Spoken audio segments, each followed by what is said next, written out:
হ্যাঁ, আগের দিন আমরা যেখানে শেষ করেছিলাম সেটা হচ্ছে যে ইউনিভার্সের সমস্ত কিছুই আখেরে সাম সর্ট অফ ইনফরমেশন, এইরকম একটা ফিলোসফিক্যাল পয়েন্ট থেকে শুরু করেছিলাম।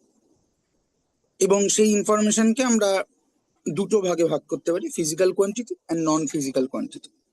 ফিজিক্যাল কোয়ান্টিটি হচ্ছে যেইগুলো এক্স্যাক্টলি কোয়ান্টিফাইয়েবল, অর্থাৎ মেজারেবল, ঠিক আছে, আমরা নাম্বার অ্যাসাইন করতে পারি। আর নন ফিজিক্যাল কোয়ান্টিটি হচ্ছে যেগুলো এক্স্যাক্টলি কোয়ান্টিফাইয়েবল নয়, যেমন সেন্সারি ফিলিংস, তারপরে abstract idea, something like that. তারপরে একটা জায়গায় কি বলছিলাম যে যেগুলো মেজারেবল সেগুলো আমাদেরকে বুঝে নিতে হবে যে সেগুলো কিন্তু অ্যাবসলিউট মেজারেবল নয়, অর্থাৎ আমরা আর কোন একটা জিনিসকে আরবিট্রারিলি মেজার করতে পারি না। আমাদেরকে মেজার করতে গেলে কতগুলো, হ্যাঁ, আমাদেরকে মেজার করতে গেলে কতগুলো মানে আগে থেকে প্রি অ্যাসাইন কারো একটা নিতে হয় এবং তার সাপেক্ষে গোটা জিনিসকে মেজার করতে হয়। হুম, যেমন এই যে স্টিকের উদাহরণটা দিয়েছিলাম ইত্যাদি। প্রি সিলেক্টেড স্ট্যান্ডার্ড, তাকে আমরা বলি ইউনিট। এবার ইউনিটের গল্পটা এখানে থামিয়ে আমরা একটু ব্যাক ট্রেস করবো যেখান থেকে, সেটা হচ্ছে যে এই যে আমরা বলছি যে ফান্ডামেন্টাল কোয়ান্টিটিস, মানে physical quantities, there are plenty of physical quantities. কিন্তু সেই ফিজিক্যাল কোয়ান্টিটি গুলো মানে যখন এরকম প্লেন্টি অফ ফিজিক্যাল কোয়ান্টিটি থাকে, সায়েন্স সবসময় যেটা চায় সেটা হচ্ছে যে এগেইন আমি ওটাকে কি করে একটা স্ট্রাকচারে এনে ফেলতে পারি। যেমন there are plenty of colours, তো আমরা গিয়ে বুঝতে পেরেছি যে there are 7 colours which are fundamental and all colours can be created by some sort of linear combination of those 7। ঠিক তেমনি এখানেও যে আমরা লিখতে পারি দেয়ার আর plenty physical quantity,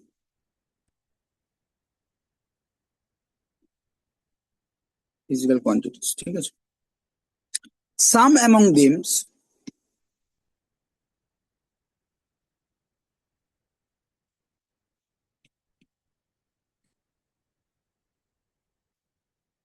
are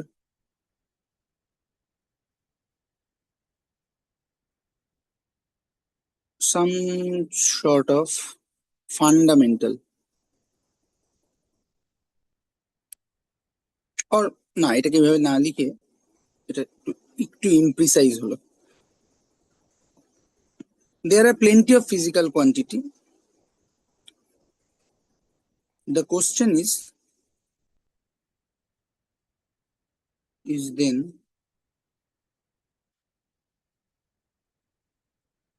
is all of them are unique or fundamental,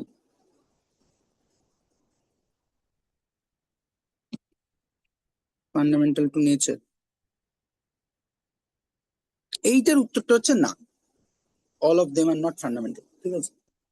some are fundamental, some are derived, অর্থাৎ ওই fundamental গুলোকে আমরা দিয়ে বাকিগুলোকে ডিরাইভ করতে পারি, ঠিক আছে।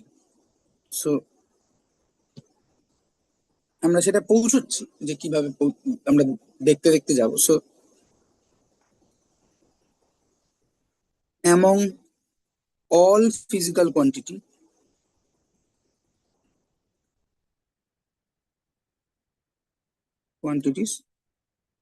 there are very few which can be considered as fundamental or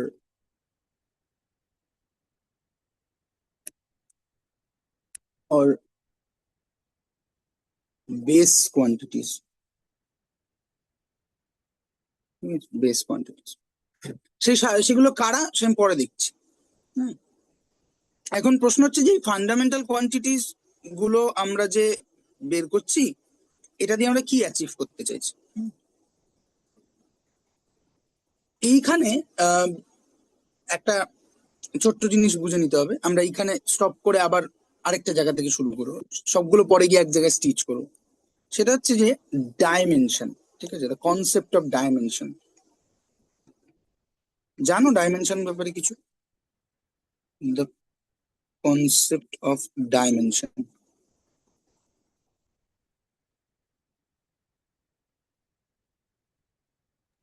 ডাইমেনশনের ব্যাপারে কিছু জানো? না, হ্যাঁ। না, খুব একটা। আচ্ছা, ডাইমেনশন শুনেছো কোথাও শব্দটা? হ্যাঁ, ডাইমেনশন তো মোস্টলি স্পেস দিয়েই বলা হয় যে স্পেসের ডাইমেনশন। স্পেসে শুনেছো, আচ্ছা। মানে স্পেস রিলেটেড ইয়েতে, something like four dimension space, হ্যাঁ, ওই সামথিং এক্স লাইক। ওয়াই জি ওইটুকু ওই। তুমি ডোরেমন দেখেছো? ডোরেমন? না। আচ্ছা, ডোরেমন সম্পর্কে কিচ্ছু জানো না? মানে একটা রোবট আছে আর একটা ছেলে আছে, ওই পর্যন্তই জানি। হ্যাঁ, হ্যাঁ, একটা রোবট আর ছেলে, আর জানি না। হ্যাঁ। রোবটটার স্পেশালিটি কি? জানি না। জানো না, আচ্ছা। হুম। এটা আমি লাস্ট 1-1.5 বছর ধরে ফেস করছি। ইন জেনারেল তার আগের প্রায় সকল স্টুডেন্টকে পড়াতে গেলেই আমি ডোরেমনের বেলাতে তারা খুবই লাফিয়ে উঠতো যে হ্যাঁ, হ্যাঁ, ডোরেমন দিয়ে কিছু একটা বলা। লাস্ট 1-1.5 বছরে আমি দেখছি যে যে যারা স্টুডেন্ট আসছে তারা ডোরেমন দেখেইনি। একটা মানে হিউজ জেনারেশন, মানে হিউজ নয়, একটা জেনারেশন গ্যাপ হতে শুরু করেছে। আমাদের সময় ডোরেমন খুবই পপুলার কার্টুন ছিল এবং ভালো কার্টুন, মানে আমার তো খুবই ইন্টারেস্টিং আর কি লাগে। এখন দেখা হয় না, কিন্তু ডোরেমনের গল্পটা হচ্ছে যে, মানে বেসিক গল্পটা এরকম যে একটা ছেলে আছে যে পড়াশোনায় খারাপ এবং মানে কিছুই পারে না, এরকম একটা ব্যাপার। ঠিক আছে, পরীক্ষায় অঙ্ক পরীক্ষায় 0 পায়, ক্রমাগত 0 পায় এরকম। তো এবার সে যদি এরকম পড়াশোনায় খারাপ থাকে, তাহলে সুজুকা বলে একটা মেয়ে আছে, সেই সুজুকার সাথে ওর বিয়ে হবে না। খারাপ স্টুডেন্ট হবে, সুজুকা অনেক পড়াশোনায় ভালো, ভায়োলিন বাজাতে পারে, হ্যান ত্যান। তো সুজুকার সাথে বিয়ে হবে না। তো এবার সুজুকার সাথে বিয়ে হলে পরে এই যে ছেলেটি নবিতা, তার যে নাতি হবে, সে মানে অনেক অ্যাডভান্স সিভিলাইজেশনে বসবাস করে। ফলে সে তাদের সময়কার একটা এরকম মাল্টিপারপাস রোবটকে নবিতার কাছে পাঠিয়েছে, যাতে সেই রোবটের হেল্পে নবিতা মানে বুদ্ধিমান হয় এবং মানে অনেক কিছু অ্যাচিভ ট্যাচিভ করতে পারে, যার ফলে সুজুকার সাথে ওর বিয়ে হয় এবং ইভেনচুয়ালি ওই ওই লাইন, ওই প্রবাবিলিটির লাইনটা খোলে এবং ওর নাতি জন্ম নিতে পারে আর কি। ঠিক আছে, কারণ নবিতার সাথে যদি সুজুকার বিয়ে না হয় তাহলে ওর নাতি এক্সিস্ট করবে না। তো ও, এবার এইভাবে ডোরেমন আসে। ডোরেমন হচ্ছে ওরকম একটা কার্টুন, মানে এমন একটা রোবট। এবং ডোরেমনের কাছে প্রচুর গ্যাজেট আছে, মানে যেহেতু ডোরেমন অনেক মানে কত 21st সেঞ্চুরি কোথা থেকে আসছে। ঠিক আছে, 21st, মানে ওটা একটু পুরোনো কার্টুন সেই হিসাবে দেখলে। তো সেরকম জায়গা থেকে ডোরেমন আসছে টাইম মেশিনে করে, এবং তার কাছে অনেক অ্যাডভান্স অ্যাডভান্স গ্যাজেট আছে। ঠিক আছে, এবং সে সেই গ্যাজেট গুলো রাখে হচ্ছে তার পকেটে। হ্যাঁ, ডোরেমনের একটা পকেট আছে, আর ছোট একটা রোবট। ঠিক আছে, মানে আমরা এখানে সার্চও করতে পারি।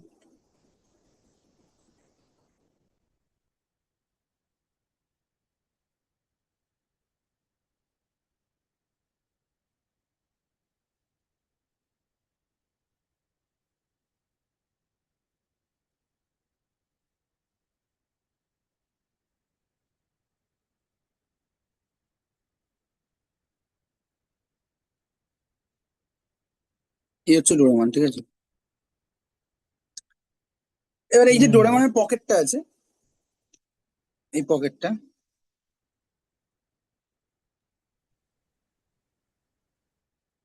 এই পকেটটার একটা স্পেশালিটি আছে। ঠিক আছে, এই পকেটটা ছোট্ট একটা পকেট। হুম। না, ডোরেমনের সাইজ কত হবে, ওই নবিতার একটা বাচ্চা ছেলের সাইজের। ঠিক আছে, তার ভেতরে একটা পকেট। এবার এইখানেও প্রচুর গ্যাজেট, মানে হাজার হাজার গ্যাজেট ভরে রাখতে পারে, ঠিক আছে। এখন কোশ্চেন হচ্ছে যে সেটাও পারে কি করে। তো সেইটা বলা হয় ওখানে যে ডোরেমনের পকেটটা হচ্ছে 4 ডাইমেনশন পকেট।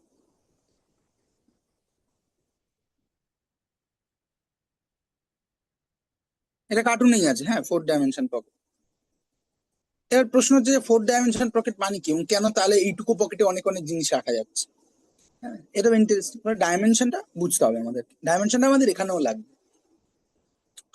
ডাইমেনশনকে সবচেয়ে সহজে বললে পরে যে কোনো একটা জিনিসকে, কোনো একটা কোয়ান্টিটিকে ফুললি ডেসক্রাইব করতে the minimum number of variables required, ঠিক আছে। ভ্যারিয়েবলস বুঝি তো আমরা। হ্যাঁ। হ্যাঁ, তাও আমি এখানে কমপ্লিটনেস এর জন্য বলে দিচ্ছি, ঠিক আছে। তাহলে প্রথম আমাদের বুঝতে হবে ভ্যারিয়েবলস। ভ্যারিয়েবলস মানে হচ্ছে something which can vary, variables, something which can vary, change হতে পারে। মেন্টালি আমি যদি ভাবি, variables are nothing but a memory space, ঠিক আছে। হুম, সো এটা এটা যারা কম্পিউটার প্রোগ্রামিং, আমি জানি না তোমাদের কম্পিউটার প্রোগ্রামিং করার কোনো অভিজ্ঞতা আছে? হ্যাঁ, অনেক অভিজ্ঞতা আছে। হ্যাঁ, অনেক। তাহলে আমরা ওখানে ভ্যারিয়েবল ইউজ করি, ঠিক আছে। সো ভ্যারিয়েবল যখন আমি হুম। বলি, তো ওটা কি বেসিক্যালি একটা মেমোরি স্পেসকে ডিফাইন করা, ঠিক আছে। So variables are nothing but a memory space,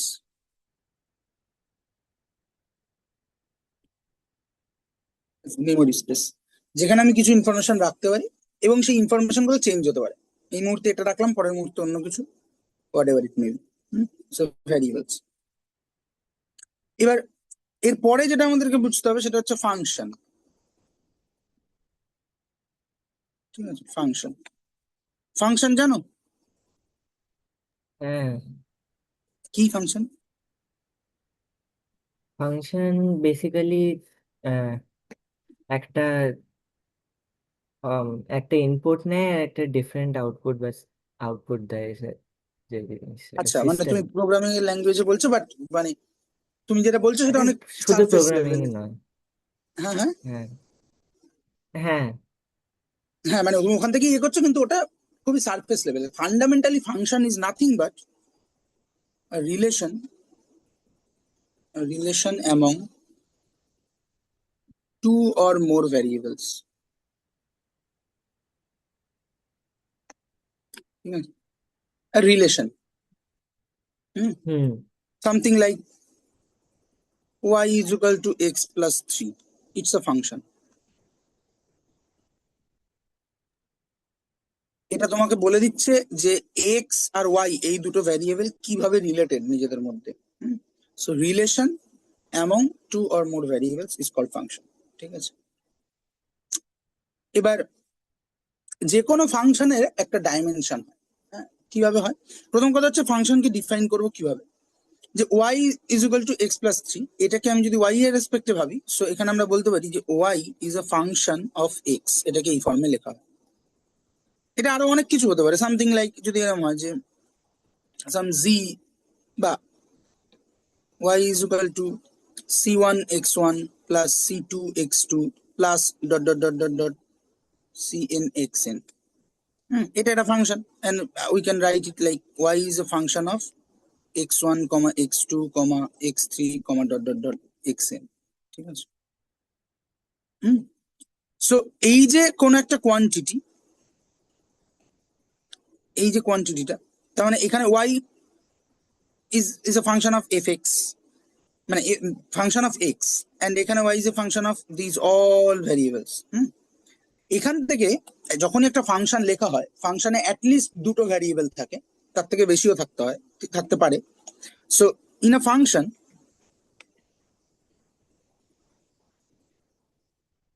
there exist at least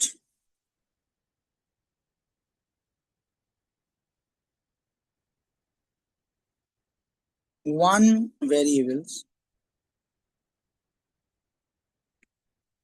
which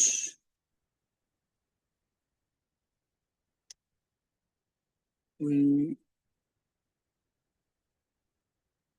be depend, which will depend, which we can which will depend on other variables within it. ঠিক আছে, at least একটা থাকবে যেটা বাকি variable গুলোর উপর depend করবে। যেমন এখানে ওয়াই আমরা এটাকে যে ফর্মে লিখেছি, সেই ফর্মে y is depend on x1 x2 x3 and so and so fourth. ঠিক আছে, সো এখান থেকে আমরা বলতে পারি if a function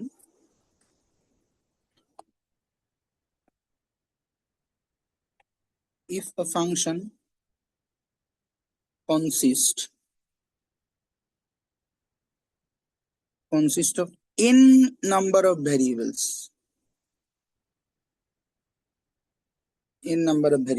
then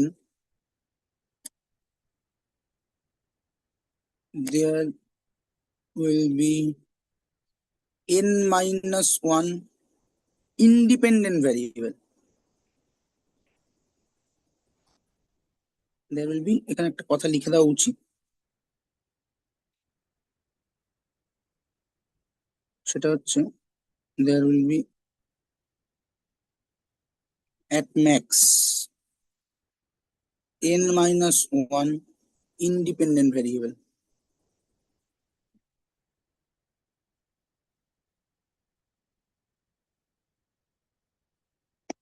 And 1 dependent variable.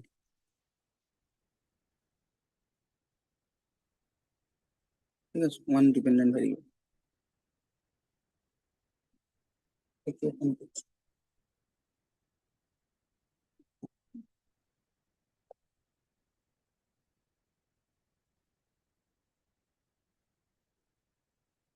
দুবার ফোন করলো কি এটা?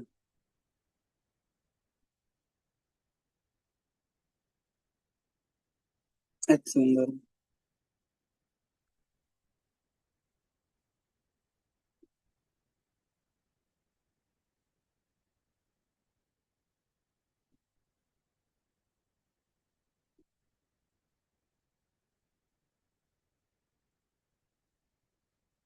রশ্মি, আচ্ছা রশ্মি কেন ফোন করছো?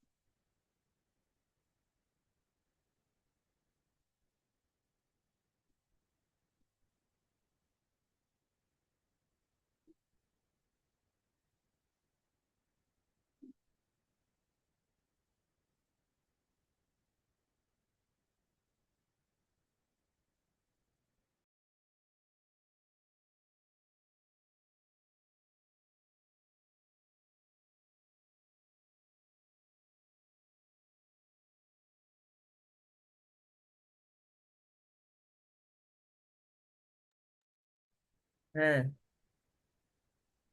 হুম,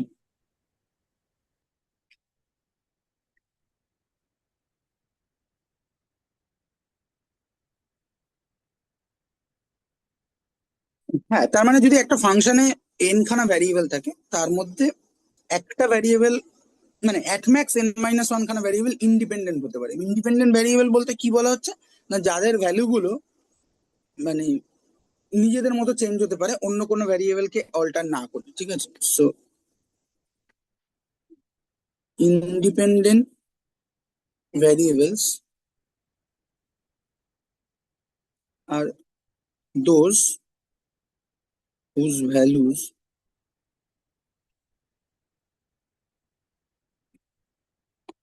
can be changed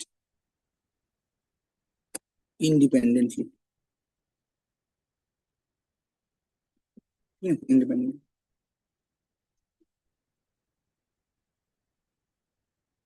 কিন্তু একটা ভ্যারিয়েবল থাকবেই যেটা ডিপেন্ডেন্ট। মানে একটা ফাংশন যদি 5টা ভ্যারিয়েবল নিয়ে তৈরি হয়, তাহলে প্রথমটাকে আমি নিজের মতো চেঞ্জ করতে পারি, ইট ডাজন্ট ম্যাটার। সেকেন্ডটাকে চেঞ্জ করতে পারি, থার্ডটাকে চেঞ্জ করতে পারি, ফোর্থটাকে চেঞ্জ, যেই ফোর্থটাকে চেঞ্জ করবো ফিফথটা অটোমেটিক্যালি ফিক্সড হয়ে যাবে। ঠিক আছে, কিছু করার নেই। যেমন আমরা মানে এখানে উদাহরণটা দিলাম যে something like y is equal to x plus 3। তাই y is equal to x plus 3 তে যদি আমি x এর মান ফিক্স করি, যেহেতু এখানে দুটোই ভ্যারিয়েবল আছে, তাহলে একটা ইন্ডিপেন্ডেন্ট হবে একটা ডিপেন্ডেন্ট হবে। যে এক্স এর মানটা ফিক্স করব, ওয়াই এর মান বাই ডিফল্ট ফিক্স হয়ে যাবে। এটা যদি আমি একটা অন্য নিতাম, লাইক সামথিং লাইক দিস, যে Y is equal to x1 plus বা something a x1 square plus x2 plus 3, ঠিক আছে। এখানে ছাড়ো, এটাও লাগবে না, এটা এখানে x1 আর x2 দুটো ভেরিয়েবল, আর y একটা ভেরিয়েবল, তিনটে ভেরিয়েবল। তো যেই মুহূর্তে আমি x1 এর মান চেঞ্জ করব, it doesn't matter, x2 still can change, y can change. যেই x2 আমি চেঞ্জ করব, মানে x1 আর x2 এই দুটোকে ইন্ডিপেন্ডেন্টলি চেঞ্জ করে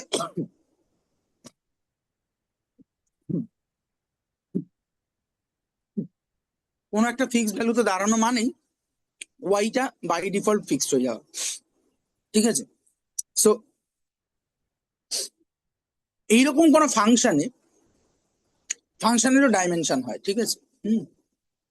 সো ডাইমেনশন এবার আমরা এখানে ডিফাইন করতে পারি। ডাইমেনশন কি আগে লিখেছি কোথাও? না, সেটা হচ্ছে যে the minimum number of independent variables required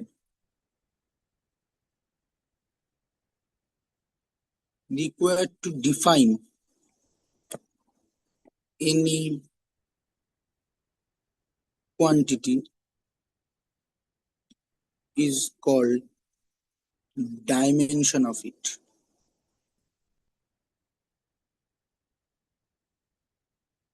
ঠিক আছে। the minimum number of independent variable, ঠিক আছে? যেটা আমার লাগবেই। সে ফর এক্সাম্পল আচ্ছা, y is equal to f of x, এখানে y এর ডাইমেনশন হচ্ছে 1D, আর ওভারঅল ফাংশনটার ডাইমেনশন যদি কেউ জিজ্ঞেস করে, তাহলে ওভারঅল ফাংশনটার ডাইমেনশন হচ্ছে 2D, ঠিক আছে, 2D। আমি গ্রাফিক্যাল ওকে, রিপ্রেজেন্টেশনের দিকেও যাব, ঠিক আছে। সো এই হচ্ছে ডাইমেনশনের basic concept, minimum number of independent variable যেটা কোনো কিছুকে ডিফাইন করতে গেলে লাগে। এবার ডোরেমনের পকেটের যে ডাইমেনশনের কনসেপ্ট, সেইটা হচ্ছে যে বেসিক্যালি স্পেসের ডাইমেনশন, ঠিক আছে। সে ফর এক্সাম্পল আমরা এটা জানি, বা না জানলেও জেনে নিই এখানে, সেটা হচ্ছে যে আমাদের ছোটবেলায় পড়ানো হতো যে পয়েন্ট একটা পয়েন্ট হ্যাজ 0 ডাইমেনশন, ঠিক আছে। এবার এটা মজার ব্যাপার হচ্ছে যে আমি যে পয়েন্টটা এঁকেছি বা তুমি যে পয়েন্টটা আঁকতে পারবে, সেই সকল পয়েন্টেরই একটা ডাইমেনশন আছে। We live in a 3 dimensional space, so everything we can draw, we can create is, it must be a 3 dimension, ঠিক আছে। মানে এই পয়েন্টটা কে যদি আমি লার্জ করি, তাহলে আমি এখানে দেখতে পারবো যে এখানে এর একটা লেন্থ আছে, এর একটা ব্রেথ আছে, হ্যাঁ। এবং পসিবলি, মানে এটা তো আমি ডিজিটাল সিস্টেমে আঁকছি বলে, কিন্তু এটা আমি যদি ফিজিক্যালি আঁকতাম, তাহলে কাগজের ওপর কালির একটা লেয়ার পড়তো, তাহলে সেই লেয়ারটার একটা হাইটও আছে, how ever small it is, but সেটা থাকবে। So in principal any point in our 3 dimensional space is any physical point is 3 dimension. But conceptually একটা পয়েন্টকে 0 ডাইমেনশন বলা হয়, তার কারণ হচ্ছে যে পয়েন্টকে এভাবেই ডিফাইন করা হয়, point is a point in a space which doesn't have any length, breadth or height. So point is a 0 dimension. তারপরে আসে যে যদি এরকম অনেকগুলো পয়েন্টকে আমি পাশাপাশি রাখতে শুরু করি, ঠিক আছে, মানে এখানে গ্যাপ আছে, গ্যাপ ছাড়াও ভাবতে, মানে গ্যাপ ছাড়াই অ্যাকচুয়ালি কনসেপচুয়ালি ভাবা হচ্ছে, আমি এখানে আঁকছি গ্যাপ, এরকম যদি আমি ইনফাইনাইটলি বানাতে চাই, তাহলে দেখা যাবে যে পয়েন্টগুলোর কোনো লেন্থ ছিল না, ব্রেথ ছিল না, হাইট ছিল না, কিছু ছিল না, কিন্তু অনেকগুলো পয়েন্টকে পাশাপাশি রাখার ফলে এদের এদের যে স্প্রেডটা, এদের যে রেঞ্জটা, এইটা ইন্ডিভিজুয়াল পয়েন্টগুলোর হাইট, লেন্থ এবং উইথের থেকে মাছ মাছ মাছ মাছ গ্রেটার হতে থাকছে। ফলে যে পয়েন্টটা একা করে থাকলে পরে তার কোনো লেন্থ আমরা দেখতে পাচ্ছিলাম না, অনেকগুলো পয়েন্টকে পাশাপাশি পাশাপাশি রাখার ফলে তার একটা ভিজুয়াল লেন্থ তৈরি হলো। হ্যাঁ, এইটা তৈরি হলো একটা line. This is a line, ঠিক আছে, লাইন। লাইনের হচ্ছে, line is one dimensional thing, ঠিক আছে, ওয়ান ডাইমেনশন। কারণ লাইনের শুধু লেন্থ আছে, there is no breadth and there is no height. কারণ এর ব্রেথ হচ্ছে একটা পয়েন্টের ব্রেথের সঙ্গে সমান। এবার যেহেতু আমরা পয়েন্টের ব্রেথকে কনসেপচুয়ালি জিরো ধরেছি, তখন এর কোনো ব্রেথ নেই, এর কোনো হাইটও নেই। কিন্তু পাশাপাশি অনেকগুলো point, infinite number of point connected হয়ে যাওয়ার ফলে তার একটা ডাইরেকশনে একটা মানে স্প্রেড হয়েছে, সেই স্প্রেডটা আর ইগনোর করা যাচ্ছে না। তারপরে আমরা যদি ভাবি যেরকম অনেকগুলো লাইনকে আমি পাশাপাশি রাখছি,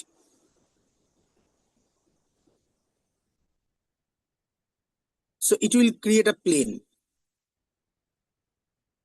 যার লেন্থও থাকবে, যার লেন্থ থাকবে এবং ব্রেথও থাকবে, ঠিক আছে। অর্থাৎ plane is a two dimensional thing. বোঝা যাচ্ছে? হুম। না, অনেকগুলো প্লেনকে যদি আমি পরপর রাখি, ইটস লাইক একটা A4 sheet. Obviously A4 sheet একটা থ্রি ডাইমেনশনাল অবজেক্ট, তার একটা হাইট আছে। বাট আমরা ধরে নিই যে A4 শিটটার কোনো হাইট নেই, ঠিক আছে, বা ভেরি ওই যে পাতলা একদম পেপার গুলো হয় না, ট্রান্সপারেন্ট পেপার গুলো, ওইরকম যে পেপার গুলোর হাই লেন্থ আর ব্রেথের তুলনায় হাইটটা মাছ মাছ মাছ মাছ স্মলার, ফলে আমরা হাইটটাকে আপাতত সেফলি ইগনোর করতে পারি। কিন্তু ওই পেপার গুলো যে বান্ডিলটায় আসে, সেখানে হয়তো 500 600 বা 1000 পেপারকে একসঙ্গে রাখা হয়েছে, তখন ওটা কিন্তু একটা বক্স শেপ নিয়ে নেয়, it's A three dimension. Same thing এখানেও, যে আমি যদি অনেকগুলো প্লেনকে পরপর পরপর স্ট্যাক করতে থাকি, so it will eventually create a three-dimensional thing, something like this.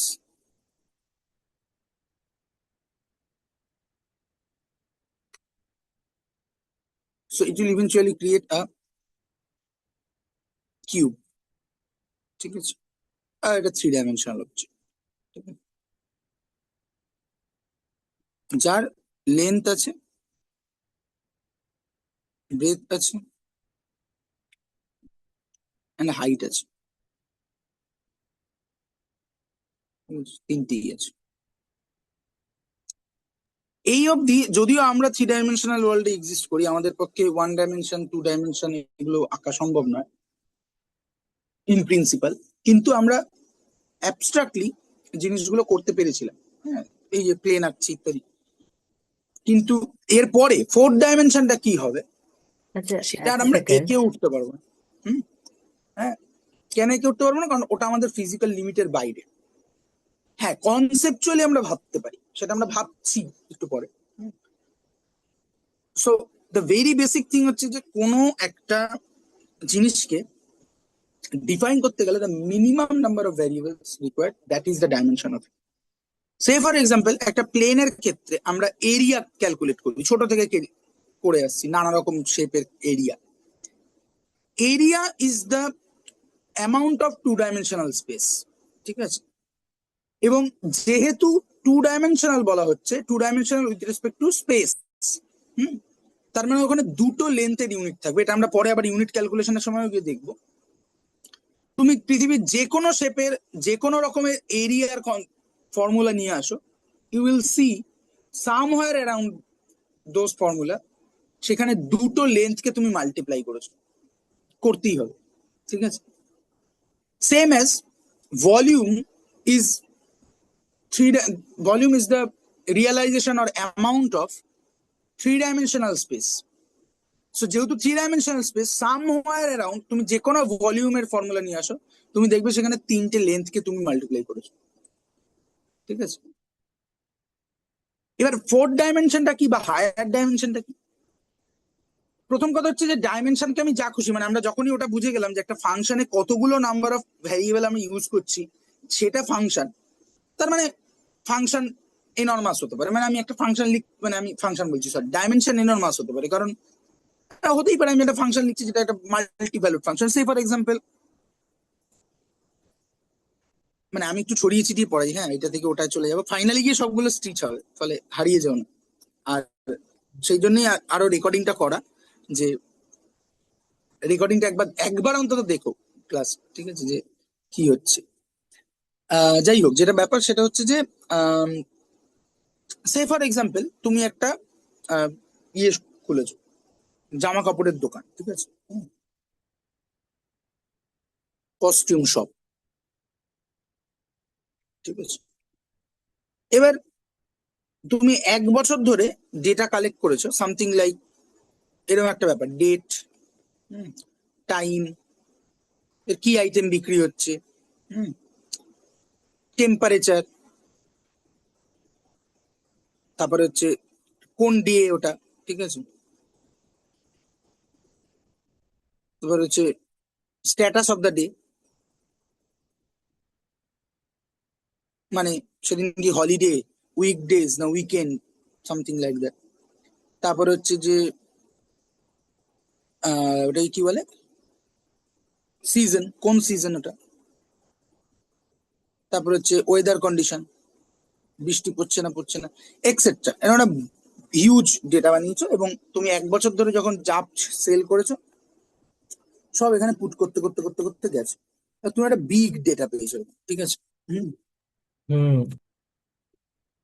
এবার খেয়াল করে দেখো এখানে এখানে কতগুলো ভ্যারিয়েবল, অলরেডি আমি যেগুলো লিখেছি 1 2 3 4 5 6 7 8, 8টা ভ্যারিয়েবল হয়ে গেছে। এখানে আরো কেউ আরো অনেকগুলো ভ্যারিয়েবল অ্যাড করতে পারে। এবার দে- এবার এবার তুমি 1 বছর হয়ে যাওয়ার পর তুমি প্রেডিক্ট করতে চাইছো, ধরো কোন একটা পরের বছরের আগস্ট মাসের, এই আজকে 4 তারিখ, এই দিনে কটা হাফ প্যান্ট সেল হতে পারে, এটা তুমি প্রেডিক্ট করতে চাইছো। এটা কি করে প্রেডিক্ট করা যাবে? প্রেডিক্ট করা যাবে যদি তোমার কাছে এনাফ নাম্বার অফ ডেটা থাকে, ঠিক আছে। প্রথম কথা আমি 1 বছর বলেছি, এনাফ ডেটা থাকলে এটা করা যাবে। হুম। এবার সেই যে ফাংশনটা হবে, ম্যাথমেটিক্যাল ফাংশনটা, আমি লিখতে পারবো কিনা সেটা ইম্পর্টেন্ট নয়, বাট সেই যে ফাংশনটা হবে, সেই ফাংশনটার মধ্যে এগুলো প্রত্যেকটা একটা করে ভ্যারিয়েবল, ঠিক আছে। যে হাফ প্যান্ট কখন বিক্রি হয়, বৃষ্টির দিনে না গরমের দিনে বেশি বিক্রি হয়, টেম্পারেচার কত থাকলে হাফ প্যান্ট বেশি বিক্রি হয়, এই সমস্ত ফ্যাক্টর, আরো কিছু ভ্যারিয়েবল থাকতে পারে, ঠিক আছে। যে সন্ধ্যাবেলা বিক্রি হয় নাকি, ওই টাইমটা তো লেখাই আছে, সামথিং লাইক দ্যাট। এরম এনাফ ডেটা যদি তোমার কাছে থাকে, তাহলে স্ট্যাটিস্টিক্যালি ইউ ক্যান প্রেডিক্ট যে অন আ গিভেন ডে কতগুলো হাফ প্যান্ট বিক্রি হবে, এবং মোস্টলি সেটাই হবে, ঠিক আছে। The beauty of statistics. Hmm. এবার এই যে ফাংশনটা লেখা হবে, যেখানে 8টা 10টা ভ্যারিয়েবল আছে, আরো বেশিও থাকতে পারে, তার মানে এই ফাংশনটার ডাইমেনশন কিন্তু 8 dimension, 10 dimension, it may be 1 lakh dimension, 1 lakh dimension, it doesn't matter, ঠিক আছে। এবং মজার কথা হচ্ছে যে এই যে এআই, এআই কিন্তু এইভাবেই কাজ করে। এআই বেসিক্যালি যেটা করে স্ট্যাটিস্টিক্যালি, কারণ আমরা 4 5টা ভ্যারিয়েবলের পর তার চেয়ে বেশি ভ্যারিয়েবল ওয়ালা ফাংশনকে এক্স্যাক্টলি সলভ করা কোনো অ্যানালিটিক্যাল মেথড দিয়ে খুব মুশকিল। এআই সেটা যেখানে করে, যে স্ট্যাটিস্টিক্যাল ওয়েটেজের মাধ্যমে গোটা জিনিসটা করে। আমি এখানে এআই নিয়ে পড়াচ্ছি না, ফলে খুব ডিটেলসে যাবো না, বাট এই যে গল্পটা, যদি তুমি এনাফ ডেটা এআই কে দাও, ও একটা এরকম হাইপার ডাইমেনশনাল ফাংশন জেনারেট করবে। সেই ফাংশনটা খুব এক্সপ্লিসিট বা অ্যানালিটিক্যাল হবে না, কিন্তু ওই স্ট্যাটিস্টিক্যাল ওয়েটেজ ডিফাইন করতে করতে করতে করতে ও ইন প্রিন্সিপাল একটা হাইপার ডাইমেনশনাল ফাংশন জেনারেট করবে, এবং সেই ফাংশন থেকে প্রেডিক্ট করবে পরের দিনটা। এটা তুমিও করতে পারো, আমরা প্রতি মুহূর্তে করি। সে ফর এক্সাম্পল, এটা যদি একটা স্ট্রেট লাইন হয়, আমি এইটুকু লিখে রেখেছি, এটা কিছু একটা ডেটা, ঠিক আছে। তাহলে এইটা যদি জানা থাকে, তুমি এইখানে ডেটাটা বের করতে পারবে, মানে ধরো এটা ওয়াই, এটা এক্স, এবং এক্স আর ওয়াই এইভাবে স্ট্রেট লাইন দ্বারা ডিফাইন। হ্যাঁ, তো তোমার কাছে এই লাইনটা আছে, মানে তুমি জানো x1 পয়েন্ট এর ভ্যালু কত, x2 পয়েন্ট এর ভ্যালু কত, অ্যান্ড অল দ্যাট। এবার তোমাকে আমি জিজ্ঞেস করেছি সাম এক্স এন পয়েন্টে ওয়াই এর ভ্যালু কত হবে?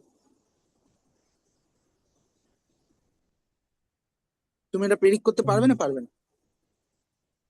পারবো। কি করে পারবে? লাইনটার হেল্প দিয়ে। লাইনটা এক্সট্রাপোলেট করে দেবে, তাই তো? হ্যাঁ। যেটা এখানে ক্রস করবে তুমি বলে দেবে এটা। এবার এটা তুমি এখানে করতে পারলে কারণ লাইনটা তার ডাইরেকশন বা অন্য কিছু চেঞ্জ করেনি। হ্যাঁ, hmm. Linear equation, this is called linear equation. Linear equation, এবং একে ম্যাথমেটিক্যালি ডিফাইন করা যায় Y is equal to M X plus C, যেখানে এম আর সি কনস্ট্যান্ট। ঠিক আছে?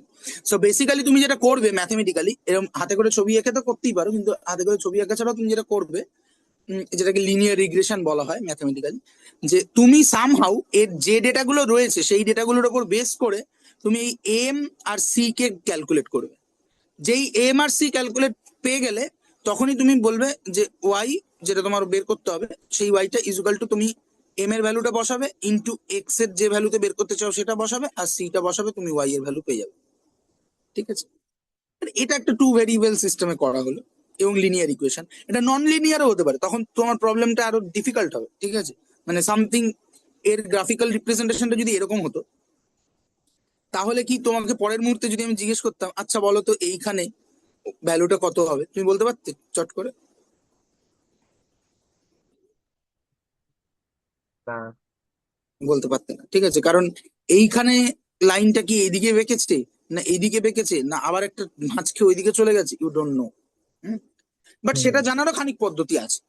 এবার যত কার্ভটা কমপ্লেক্স হবে, হ্যাঁ, তত তোমার তার সঙ্গে অ্যাসোসিয়েটেড ম্যাথমেটিক্যাল ইয়েটাও কমপ্লেক্স হবে। এবার হাইপার, এবার যদি ডাইমেনশন বাড়তে শুরু করে, এটা আমি টু ডাইমেনশনেই বলছি, যদি ডাইমেনশন বাড়তে শুরু করে তাহলে প্রত্যেকটা ডাইমেনশনে তোমাকে এরকম রিগ্রেশন চালাতে হবে। সেটা হিউম্যান কেন, মানে অ্যানালিটিক্যালিও করা খুব মুশকিল। আম, তার জন্য যেটা করতে হয় যে আমাদেরকে নিউমেরিক্যাল রাস্তায় যেতে হয়, অর্থাৎ আমাকে এনাফ ডেটা দাও, আমি সেই ডেটার সঙ্গে ওয়েটেজ অ্যাসাইন করতে করতে যাব, এবং ফাইনালি সেটা আমাকে সাম সর্ট অফ প্রেডিকশন দেবে। এআই বলে যে জিনিসটা আমরা বাজারে দেখছি এখন, সেটা নানাভাবে এই জিনিসটাই করে। ঠিক আছে?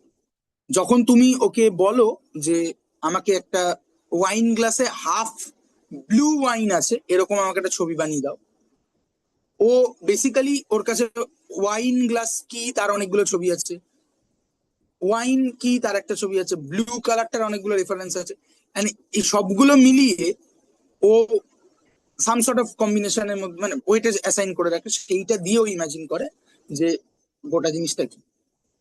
এবার কেউ মানে the fact of the matter is যে আমরাও তাই করি।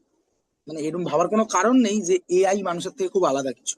এআই মানুষের থেকে আলাদা কারণ তার সফিস্টিকেশন, লেভেল অফ সফিস্টিকেশনটা আলাদা এখন, কিন্তু প্যাটার্ন সেটা একেবারেই এক। যেটা আগের দিন আমরা বলছিলাম না, যে তুমি গ্রিন কে গ্রিন বলো, তার কারণ হচ্ছে তোমাকে কোন একটা অবজেক্ট দেখিয়ে ছোটবেলায় বলা হয়েছে এটা green. So pretrain data, you have a large amount of pretrain data, এবং সেই ডেটার উপর বেস করে তুমি গেস করো যে এটা কি হবে বা এটা কিরকম হবে ইত্যাদি প্রভৃতি। এটা সমস্ত ক্ষেত্রে সত্যি। হ্যাঁ, বহু মানুষকে আমি ভুলটা করতে দেখেছি, তারা মনে করে যে emotion, human emotion is very fundamental to human আর সামথিং লাইক দ্যাট। বাজে কথা। Emotion is nothing but a calculated guess based on your pretrain data and condition. ওই জন্যই ইমোশন মানুষ টু মানুষ ভ্যারি করে, এতটা ভ্যারি করে, তার স্কেলটা এতটা লার্জ। তো যাক গে, পিছনে এরকম একটা মাল্টি ডাইমেনশনাল ইকুয়েশন সলভ করা হচ্ছে, তাহলে ডাইমেনশন এনর্মাস হতে পারে।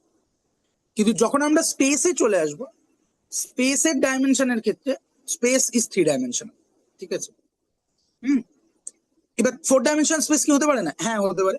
তাহলে ফোর্থ ডাইমেনশনটা কি ডিটারমাইন করছে সেটা তোমাকে বলতে হবে।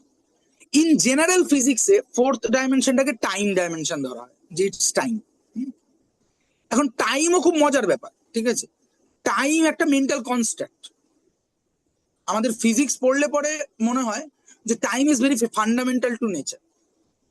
Actually time is least fundamental to nature. আমার মতে, মানে আমার মতে শুধু নয়, আমি অনেকের মতে, ঠিক আছে। তো কেন সেটা বলা হচ্ছে, তার কারণ হচ্ছে যে ইন জেনারেল আমরা ফিজিক্সের সমস্ত কিছুকে টাইমের রেসপেক্টে ডিফাইন করি, ঠিক আছে। যে কোনো চেঞ্জকে, যে কোনো ডাইনামিক্সকে আমরা টাইমের রেসপেক্টে ডিফাইন করি। কিন্তু একটু যদি একটা কোশ্চেন দিয়ে উস্কে দেওয়া যায় যে what is fundamental, time or change? Change হচ্ছে বলে টাইম এক্সিস্ট করে, নাকি টাইম এক্সিস্ট করে বলে চেঞ্জ হচ্ছে? সে ফর এক্সাম্পল, একটা ঘরে আমি বসে আছি, যে ঘরে কিচ্ছু চেঞ্জ হয় না, কিচ্ছু চেঞ্জ হচ্ছে না, একটা পাতা নড়ছে না, একটা কাগজ নড়ছে না, কিচ্ছু নড়ছে না, এমনকি আমার হার্টবিট বা আমার বডি মুভমেন্টও হচ্ছে না। যদি এরকম একটা জায়গায় আমি গিয়ে বসি, তাহলে কি আমার কোনো সেন্স অফ টাইম থাকবে, বা সেন্স অফ টাইম এক্সিস্ট করতে পারে? না। পারে না। So what is fundamental, time or change? Change is fundamental, most probably. And to define change, to comprehend change, we mentally constructed a phenomena called time, ঠিক আছে। তো এবার যখন ফোর্থ ডাইমেনশনটাকে আমি টাইম ধরবো, তখন এই ডোরেমনের পকেটটাকে আমরা খুব ভালো করে বুঝতে পারবো, ঠিক আছে। তার আগে, ফোর্থ ডাইমেনশন থেকে টাইম বোঝার আগে আমরা এইটুকু বোঝার চেষ্টা করি যে আমাদের এই স্পেসটাকে আমি থ্রি ডাইমেনশনাল স্পেস বলছি। কেন থ্রি ডাইমেনশনাল স্পেস বলছি? তার মানে কি এই স্পেসের কোনো একটা পয়েন্টকে এক্সপ্লিসিটলি ডিফাইন করতে গেলে আমার তিনটে ভ্যারিয়েবল লাগবে? উত্তর হচ্ছে হ্যাঁ, লাগবে। আমি আর্থ সারফেসের ওপরই ভাবার চেষ্টা করি। হুম, লঙ্গিচুড ল্যাটিচুড জানো তো? হ্যাঁ। হুম, কি এগুলো? লোকেশনের ইয়ে। হ্যাঁ, মানে বেসিক্যালি একটা গ্রাফ পেজ আছে, টু ডাইমেনশনাল গ্রাফ পেজ, ঠিক আছে, এরকম। এই গ্রাফ পেজটাকে আমি একটা নন ইউক্লিডিয়ান স্পেস মানে আর্থ, তার উপরে র্যাপ করে দিয়েছি, জড়িয়ে দিয়েছি। হ্যাঁ, তাহলে জড়িয়ে দিলে এটা কার্ভ হয়ে যাবে।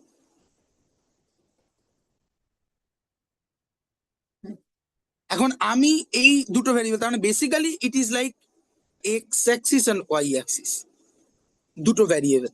তাহলে এই দুটো ভ্যারিয়েবলকে ইউজ করে আমি পৃথিবীর যে কোনো একটা পয়েন্টকে মার্ক করতে পারবো। যদি এই পয়েন্টটা হয়, তাহলে আমি কোনো একটা অরিজিন ধরবো, অরিজিন থেকে বলবো যে এই বরাবর কতগুলো যেতে হবে আর এই বরাবর কতগুলো যেতে হবে। ঠিক যেমন তুমি যে ঘরে বসে আছো, সেই ঘরে তোমাকে যদি খুঁজে পেতে হয়, তাহলে আমি বলবো দরজা থেকে ঢুকে এত পা ডান দিকে, তারপর এত পা বাঁ দিকে, তোমাকে পেয়ে যাবো। কিন্তু প্রশ্ন হচ্ছে যে তাহলে মানে লঙ্গিচুড আর ল্যাটিচুড দিয়ে পৃথিবীর সার্ফেসের উপর যে কোনো লোকেশনকে আমরা পিন করতে পারি, কিন্তু লঙ্গিচুড আর ল্যাটিচুডই কি এনাফ? পৃথিবীর সারফেসে হলে হ্যাঁ। আচ্ছা, আর যদি সার্ফেসে না হয়? তাহলে হাইটের জন্য আরেকটা হাইটের জন্য রাখবে। একটা নিয়ে আসতে হবে, ঠিক আছে। অর্থাৎ পৃথিবীর মানে সার্ফেসের উপরে বললেও ওটা সত্যি, তার কারণ হচ্ছে পৃথিবীর সার্ফেসটাও তো এবড়ো খেবড়ো, ঠিক আছে। হ্যাঁ, ধরো আমি বলছি যে তুমি আমাকে মাউন্ট এভারেস্ট যে লোকেশনে, সেই লোকেশনের ইয়ে দিলে, কি বলে, ল্যাটিচিউড আর লঙ্গিচিউড দিলে, আমি গিয়ে তোমায় খুঁজে মরছি। তা তুমি হয়তো অ্যাভালাঞ্চ এসছে, বরফের 5 ফিট বরফের তলায় ঢুকে বসে আছো, ঠিক আছে।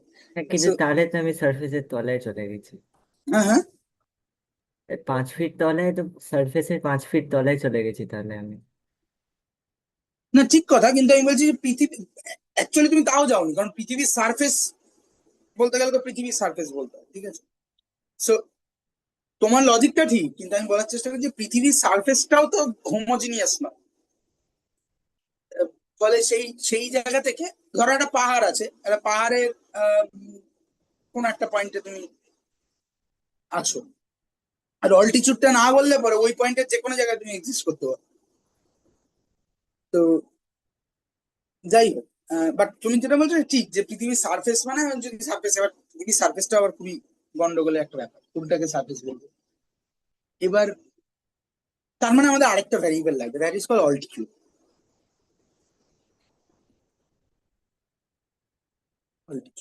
তার মানে তুমি যদি এখন তোমার লঙ্গিটিউড, ল্যাটিচিউড আর অল্টিচিউড আমাকে বলে দাও, তাহলে কি ইন প্রিন্সিপাল আমার তোমাকে খুঁজে পাওয়ার কথা না কথা না?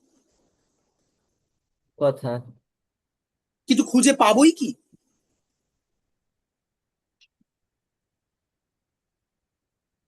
উম মানে শিওর যে তুমি লঙ্গিটিউড ল্যাটিটিউড আর অল্টিটিউড আমাকে বলে দিলে পরে আমি তোমাকে খুঁজে পাবো? আমি যদি না নড়ি তাহলে খুঁজে পাবে, হ্যাঁ। Exactly, so there required another dimension, it's call time. তুমি আমাকে লঙ্গিটিউড ল্যাটিটিউড অল্টিটিউড বললে এক্ষণে, আমি যখন তোমার বাড়ি গিয়ে পৌঁছবো তখন তুমি চলে গেছো অন্য কোথাও, তো তোমাকে আমি খুঁজে পাবো না। তো তোমাকে বলতে হবে যে তুমি দুপুর 2টোর সময় তোমার মানে longitude Latitude altitude plus time, সেটা বলতে হবে, ঠিক আছে? তুমি সুকুমার রায়ের হজবরলা পড়েছো? মনে নেই। আচ্ছা, পড়বে, ছোট্ট একটা গল্প, ঠিক আছে? আহ, সেটার মধ্যে এটার একটা ইন্ডিকেশন আছে। হ্যাঁ, আমি সেই লাইনটা দেখাতেই পারি এখানে, just to gain interest.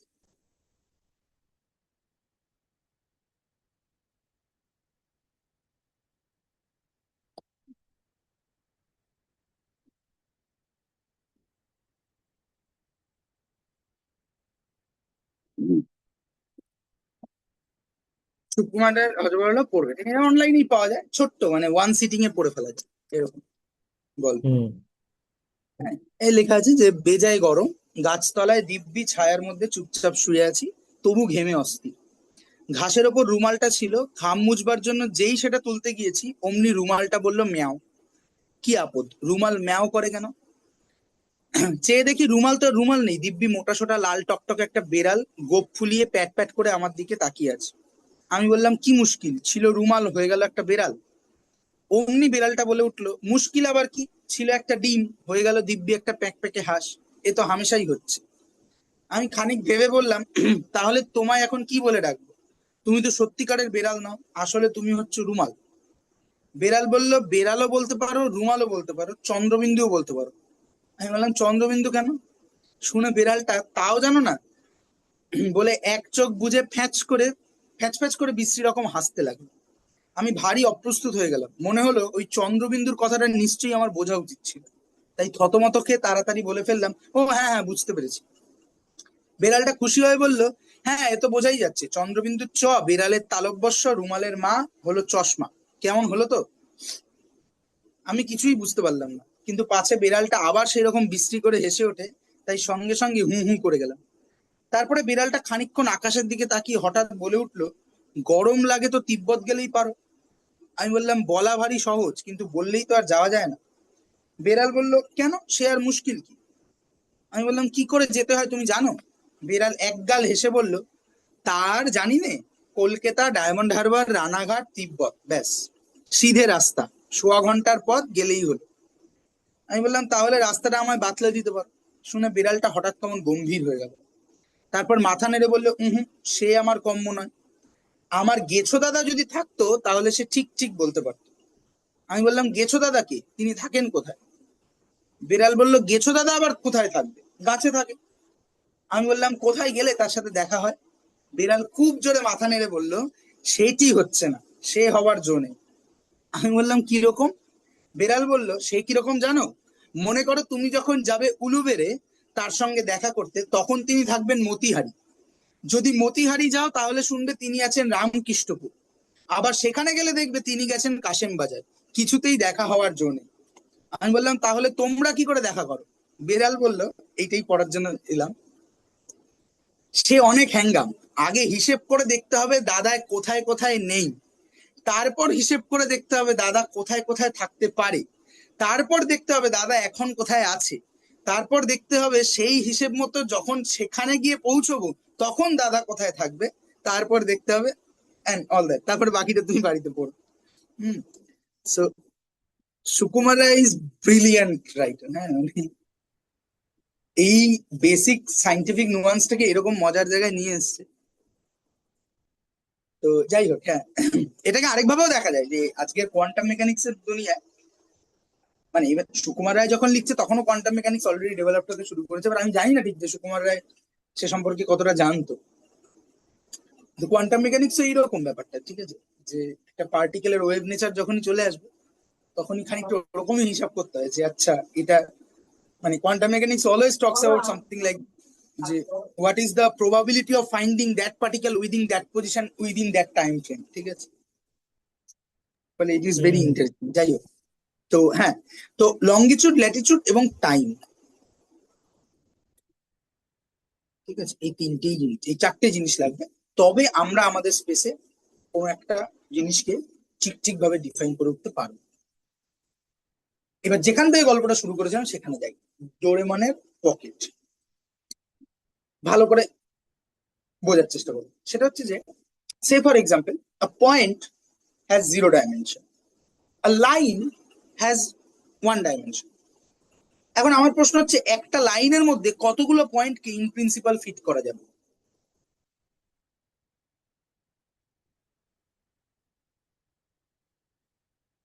Infinite. Infinite. Same as, একটা প্লেনের মধ্যে কতগুলো লাইনকে ফিট করা যাবে? ইনফিনিট। ইনফিনিট। এবং একটা বক্সের মধ্যে কতগুলো প্লেনকে ফিট করা যাবে? ইনফাইনাইট। ওয়াই? কারণ একটা বক্স মানে, আমরা যদি ফিজিক্যাল বক্স চিন্তা করি তাহলে সেটা, তার একটা লিমিট থাকবে, কিন্তু বক্স আমরা এখানে 3 ডাইমেনশন যেটা বলছি তার সেটার মানে হচ্ছে 3টে ডাইমেনশনেই সেই ইনফাইনাইট অ্যামাউন্ট অফ স্প্রেড করতে পারে। মানে সামথিং লাইক, যে একটা টেবিল আছে, এই টেবিলের ওপরে তুমি A4 শিট সাজিয়ে সাজিয়ে রাখছো, তো রাখলে একটা সময় এটা পুরো ফিল আপ হয়ে গেল, তারপর তুমি তার উপরে রাখতে পারো, তার উপরে রাখতে পারো, এইভাবে ইন প্রিন্সিপাল তুমি ইনফাইনাইট খানা A4 sheet which is a representation of 2 dimensional plane, সেটাকে স্ট্যাক করতে পারো। তাহলে প্রশ্ন হচ্ছে যে, যদি একটা পকেট 4 ডাইমেনশন হয়, যেখানে 4 ডাইমেনশনটা টাইম, তাহলে সেই 4 ডাইমেনশনাল পকেটে কতগুলো 3 ডাইমেনশনাল অবজেক্টকে স্ট্যাক করা যাবে? ইনফিনিট। ইনফাইনাইট। ঠিক আছে, সো ইট ডাজেন্ট ম্যাটার যে পকেটটার সাইজ কত। এখন এইটাকে যদি আমাকে ফিজিক্যালি বুঝতে হয়, যে আচ্ছা বুঝলাম, মানে এখানে বোঝাটা সহজ, যে একটা টেবিলের উপর A4 শিট রাখছি, প্রথম লেয়ারটা হয়ে গেল, দ্বিতীয় লেয়ার, দ্বিতীয় লেয়ার পর তৃতীয় লেয়ার। কিন্তু যখনই ওটা চলে আসবে যে আমি দেখছি ডোরেমনের পকেট একটা, মানে একটা 3 ডাইমেনশনাল পকেটের মতনই দেখতে, এবার টাইম অ্যাক্সিসটাকে তো আমরা অ্যাক্সেস করতে পারি না আমাদের, ফলে লেন্থে মানে তুমি ঘরের মেঝেতে নেবে, দুদিকেই হাঁটতে পারো, কিন্তু টাইমে দুদিকে হাঁটতে পারো না, ফলে ওইটা একটু বোঝাটা মুশকিল। তো ফিজিক্যালি যদি আমাকে বুঝতে হয় ব্যাপারটা কি, ব্যাপারটা কিছুই না। তুমি এইভাবে ভাবো, যে তুমি একটা অবজেক্টকে কোথাও যখন রাখছো, ধরো একটা পকেট আছে, দিস ইজ আ পকেট, তাহলে পকেটে তুমি এখানে একটা অবজেক্টকে রাখছো, তাহলে এর একটা লঙ্গিটিউড ল্যাটিটিউডের মতো লেটস সে XYZ পয়েন্ট আছে, এবং তার সঙ্গে সঙ্গে টাইমও আছে। তুমি ওইটাই ধরো, তোমার বিছানাটাকেই ধরো, এই বিছানার মধ্যে তুমি কোনো একটা পজিশনে একটা অবজেক্টকে রেখেছো। এখন আমরা যেহেতু টাইমের একটা অ্যাক্সিসেই হাঁটতে পারি, একদিকেই হাঁটতে পারি, ফলে ওই অবজেক্টটা ওখানে রাখলে পরে আরেকটা অবজেক্টকে ওখানে তখনই তুমি রাখতে পারবে যখন না তুমি ওই অবজেক্টটাকে সরিয়ে দিচ্ছ। বাট যদি টাইম অ্যাক্সিসটা তোমার কাছে ইকুয়ালি অ্যাক্সেসেবল হতো, তাহলে তুমি ওই অবজেক্টটাকে ওইখানে যেই মুহূর্তে রাখছো সেইটা একটা আলাদা পয়েন্ট, পরের মুহূর্তেই ওই জায়গাটা খালি। অর্থাৎ সকাল 8টার সময় আমি খাটের কোনায় আমার মোবাইলটা রেখেছি, সকাল 8টা 2-এ কি আরো কমে, 8টা 1-এ কি আরো কমে, 8টা বেজে 2 মিলি সেকেন্ডে ওই জায়গাটা ফাঁকা, কিন্তু ওখানে আমি আরেকটা জিনিস রাখতে পারি, ওখানে আমি আমার চায়ের কাপটা রাখতে পারি। বোঝা যাচ্ছে কি বলছি? হ্যাঁ। হ্যাঁ। So that is why 4 dimensional pocket can handle enormous amount of three dimensional object, because টাইমটাকে তুমি যত শর্টে ভাঙবে, তত শর্টেই ওর কাছে ততগুলো স্পেস তৈরি হচ্ছে, সেই স্পেসেও রাখতে পারবে। ঠিক আছে, এর চেয়ে হায়ার ডাইমেনশনও হয়। ঠিক আছে, তো হায়ার ডাইমেনশনকে নানা রকম ভাবে রিয়েলাইজ করা হয়। তো যাক, এই গেল ডাইমেনশনের গল্প। ঠিক আছে, তো আমরা এখানে এই ডাইমেনশনটাকে কি করে ইমপ্লাই করবো? ওই যে একদম শুরুতে বলেছিলাম যে there R some physical quantity যাদেরকে আমরা ফান্ডামেন্টাল বা বেস কোয়ান্টিটি বলছি, এবং বাকি জিনিসগুলোকে এই বেস কোয়ান্টিটির রেসপেক্টে আমি লিখতে পারছি। That means those base quantity will be define our dimensional space for physical quantities. ঠিক আছে, so there are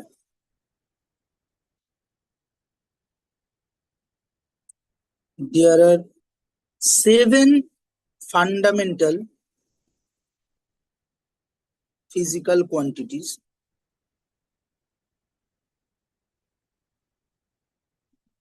which define quantities defined by us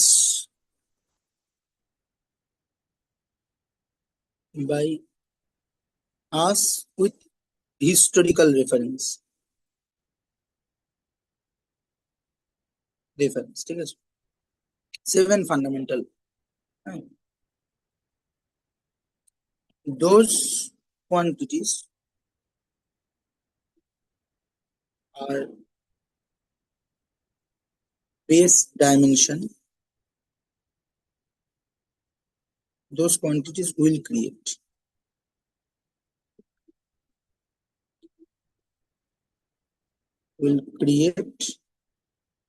the dimensional space for physical quantities.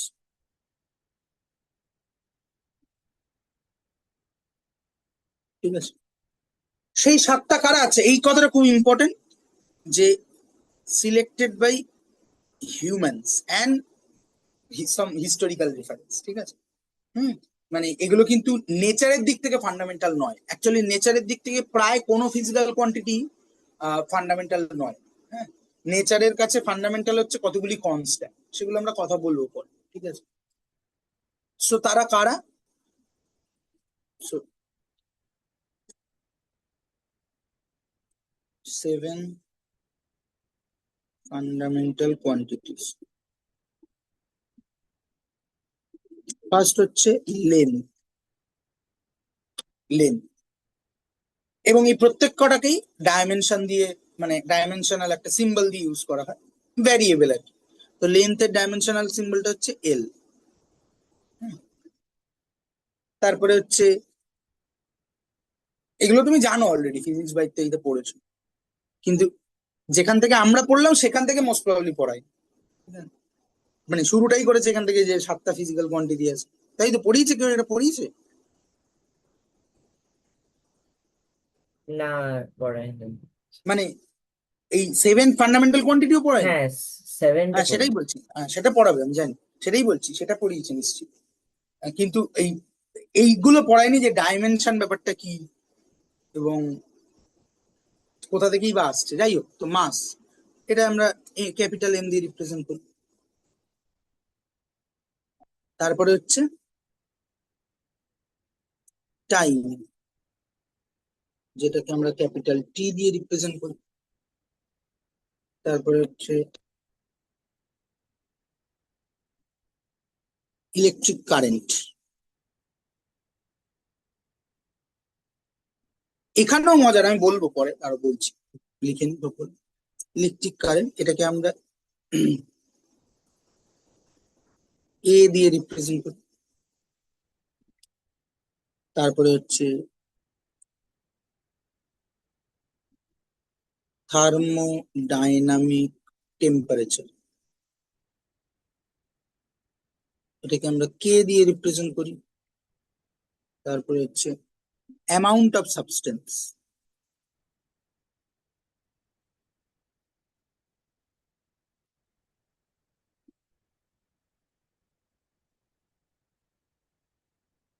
এটাকে আমরা এম ও এল দিয়ে represent করি মোল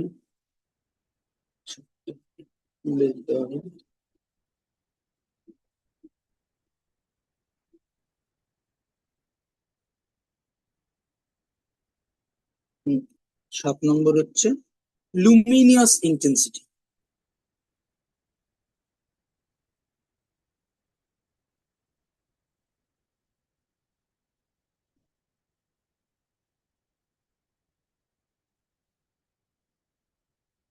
এটাকে আমরা represent করি CD বা ক্যান্ডেলা ঠিক আছে this are the 7 fundamental quantities এবার যখনই আমি এটা বলছি 7 ফান্ডামেন্টাল কোয়ান্টিটি এখানেও ক্যাচ আছে ক্যাচ হচ্ছে যে in principle one can also derive these quantities with respect to these quantities মানে তুমি ইলেকট্রিক কারেন্টকে লেন্থ, মাস আর টাইমের রেসপেক্টে ডিরাইভ করে দেখাতে পারো। তাহলে কেন আমরা এদেরকে ফান্ডামেন্টালি চুজ করেছি, তার সিম্পল কারণ হচ্ছে অপারেশনাল মেথডে তুমি ইলেকট্রিক কারেন্টকে লেন্থ, মাস এন্ড টাইম দিয়ে রিপ্রেজেন্ট করতেই পারো, কিন্তু তাতে ডাইমেনশন গুলো ফ্র্যাক্টাল হয়ে যাবে। ফ্র্যাক্টাল মানে হচ্ছে, এখানে ছোট করে লিখে দিই,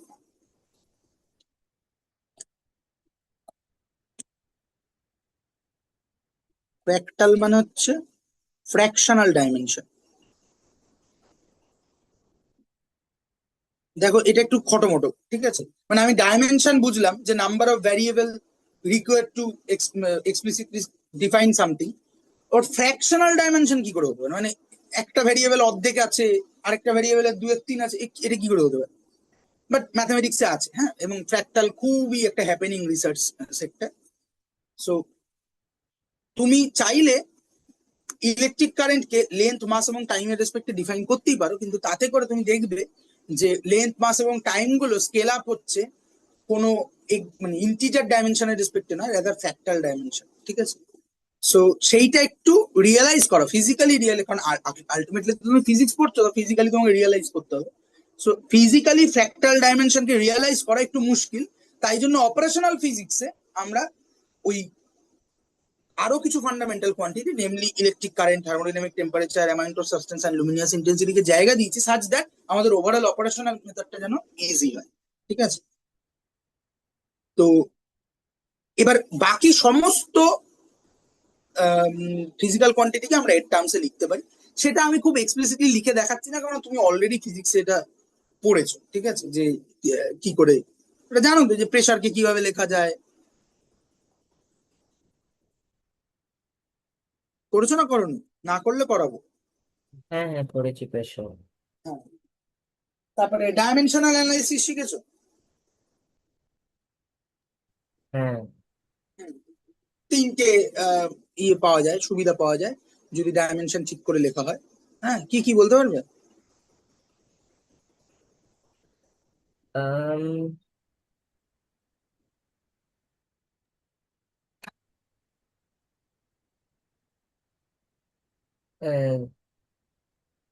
ইকুয়েশনটা কারেক্ট কিনা সেটা চেক করা। Exactly, exactly, that is called homogeneity of dimension in an equation, ঠিক আছে। সো আমি এখানে লিখে দিচ্ছি শর্টে, ঠিক আছে। সো ইউজ অফ ডাইমেনশন,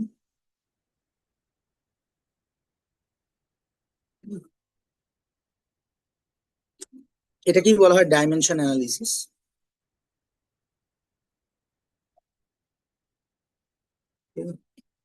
এটার 1 নম্বর সুবিধা হচ্ছে যে হোমোজিনিটি, হোমোজিনিটি এগুলো তুমি ওই এইচসি ভার্মার বইতে পড়বে, বেশ একদম কনসাইজ ওয়েতে লেখা আছে সব, ঠিকঠাক।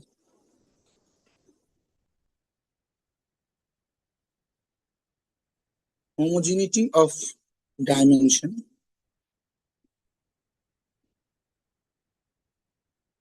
ইন অ্যান ইকুয়েশন, ঠিক আছে। পারলে তুমি যেটা করতে পারো, যে এইচসি ভার্মার বইয়ের শেষে দেখবে কিছু প্রবলেম দেওয়া আছে।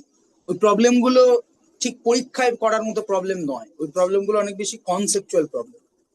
তুমি যদি ওই প্রবলেম গুলো সলভ করো, তাহলে তোমার কনসেপচুয়ালি অনেক বেশি ক্লিয়ার হবে। পরীক্ষায় কি হবে আমার খুব একটা ম্যাটার করছে না, মানে ভালোই হবে কিন্তু সেটা ম্যাটার করছে না। ম্যাটার করছে যে ওই প্রবলেম গুলো সলভ করতে গিয়ে কনসেপচুয়ালি অনেক বেশি ক্লিয়ারেন্স আসবে। দেন হচ্ছে কনভার্সন অফ ইউনিট, ঠিক আছে।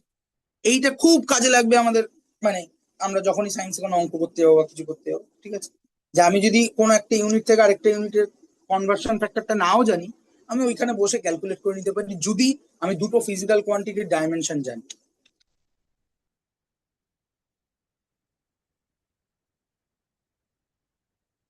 এন্ড থার্ড ওয়ান হচ্ছে, আমরা একটা অ্যাটলিস্ট একটা এম্পেরিক্যাল ইকুয়েশন বা ফর্মুলা তৈরি করে নিতে পারি, ইন মেনি কেসেস সেফ, মানে ওই সিস্টেমটা সম্পর্কে প্রায় কিচ্ছু না জেনে শুধুমাত্র ডাইমেনশন অ্যানালিসিস করবো, ঠিক আছে। ডিডিউসিং relation among the physical quantity. এটাও, এটার যে কমন এক্সাম্পলটা তোমাদের করানো হয় সেটা হচ্ছে যে সিম্পল হারমোনিক মোশনের ক্ষেত্রে। হুম আহ, কেউ করিয়েছি কিনা জানি না, না করি থাকলে তুমি এইচসি ভার্মাতে দেখবে ডিটেলসে দেওয়া আছে, না বুঝতে পারলে আমাকে জিজ্ঞেস করবে। ঠিক আছে, আমি এখানে করে আর এখন সময় নষ্ট করছি। তো this are the thing, this are 7 fundamental quantity, actually 7 না। এবার প্রশ্ন হচ্ছে যে তাহলে আচ্ছা এই যে তিনটে লেন্থ, মাস এন্ড টাইম, এইগুলো কি ফান্ডামেন্টাল? উত্তর হচ্ছে না, এগুলোও ফান্ডামেন্টাল না। ঠিক আছে, নেচারে কোনো মানে ঠিক যে কারণে যে কোনো মেজারমেন্ট রিলেটিভ, ঠিক সে কারণে প্রায় সে কারণেই কোনো মেজারমেন্টই ইয়ে হতে পারে না, মানে তোমার কোনো মেজারমেন্ট বলছে কোনো ফিজিক্যাল কোয়ান্টিটি নেচারের ফান্ডামেন্টাল নয়। তাহলে নেচারের ফান্ডামেন্টাল কি? নেচারের ফান্ডামেন্টাল হচ্ছে কতগুলো কনস্ট্যান্ট, নেমলি, মানে আমি যদি খুব গ্রসলি বলতে হয় তাহলে speed of light in vacuum, gravitational constant এবং প্ল্যাঙ্ক কনস্ট্যান্ট। ঠিক আছে, আবার কেউ যদি এইগুলোরও ভেতরে যায়, মানে এগুলো আর আমাদের লেভেলে খুব দরকার নেই, ঠিক আছে, আমরা যে লেভেলে পড়ছি, কিন্তু এগুলোরও ভেতরে গিয়ে যদি দেখে তাহলে সে গিয়ে দেখতে পাবে যে না, মানে এইগুলোর মধ্যে মানে এগুলো এক মানে চেঞ্জ হতে পারে, কালকে এর থেকেও ফান্ডামেন্টাল কিছু পাওয়া যেতে পারে। ঠিক আছে, যেমন there is something called fine structure coefficient বা ফাইন স্ট্রাকচার কনস্ট্যান্ট আলফা, সেটাও অনেক বেশি ফান্ডামেন্টাল। ঠিক আছে,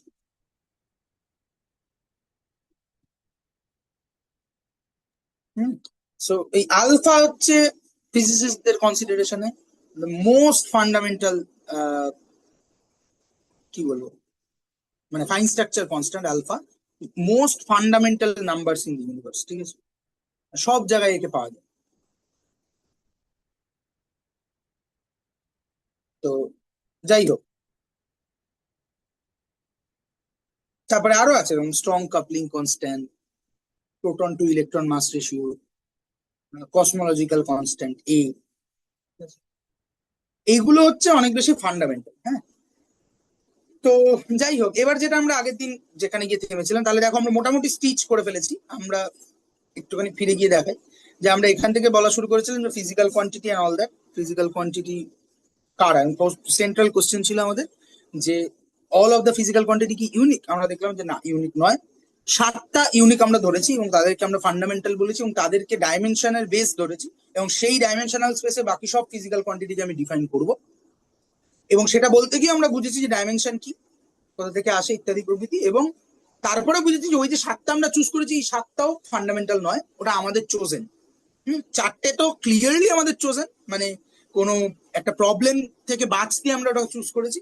আর বাকি যে 3টে যেগুলো আমাদের খুব ফান্ডামেন্টাল মনে হয়, লেন্থ, টাইম, মাস, সেগুলো আসলে নেচারের জন্য খুব ফান্ডামেন্টাল নয়। নেচারের জন্য ফান্ডামেন্টাল হচ্ছে কিছু constant, namely speed of light, Planck constant and gravitational constant. এবং যদি আমি আরো ফাইন ফাইন ইয়েতে যাই, তাহলে মোস্ট ফান্ডামেন্টাল থিংস আর এগুলোও নয়, something like fine structure coefficient, strong force coupling coefficient, all of this things, but সেটা আমাদের এখন আলোচনা, বিয়ন্ড আলোচনা। এবার চলে আসি যেটা করতে, সেটা হচ্ছে যে তাহলে এই যে আমরা ইউনিট, এবার এই প্রত্যেকটা physical quantity, it may be derive quantity or it may be fundamental quantity, তার সঙ্গে আমরা একটা ইউনিট, একটা বা একাধিক ইউনিটকে ডিফাইন করবো। ইউনিট গুলো কি আমরা আগের দিনই বলেছি যে একটা প্রিসেট আরবিটারি স্ট্যান্ডার্ড, সেটা কিছু ক্ষেত্রে যেগুলো খুব ফান্ডামেন্টাল সেগুলোর ক্ষেত্রে হিস্টোরিক্যাল জায়গা থেকে এসছে, আর যেগুলো পরবর্তীকালে আমরা ডিফাইন করেছি সেগুলো তো আমরা নিজের মতো বসিয়ে নিয়েছি। ঠিক আছে, আহ, কখনো কোনো সায়েন্টিস্টের নামে, ঠিক আছে, কখনো কিছু আলাদা, তো আমরা সেটা বসিয়ে নিয়েছি।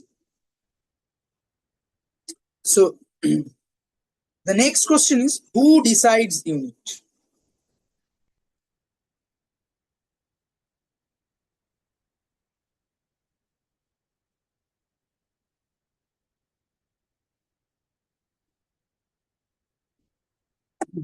First of all, who decides unit, এই কোশ্চেনটার উত্তর হচ্ছে যে এটা হিস্টোরিক্যাল ব্যাকগ্রাউন্ড অনেক বেশি। ঠিক আছে, হ্যাঁ, হিস্ট্রিতে মানুষ যেরকম ভাবে জিনিসপত্রকে মাপতে চেয়েছে সেরকম ভাবে মাপা শুরু করেছে। ঠিক আছে। আহ সেই অনুযায়ী চলতে থেকেছে, এবং সেই অনুযায়ী চলতে থেকেও তুমি যদি দেখো আজ থেকে মাত্র 100 বছর আগে যদি চলে যাই আমরা, ঠিক আছে, 100 বছর আগে গেলে পরেও কিন্তু আমাদের ইউনিট গুলো খুব বেশি স্ট্যান্ডার্ডাইজ ছিল না, ঠিক আছে।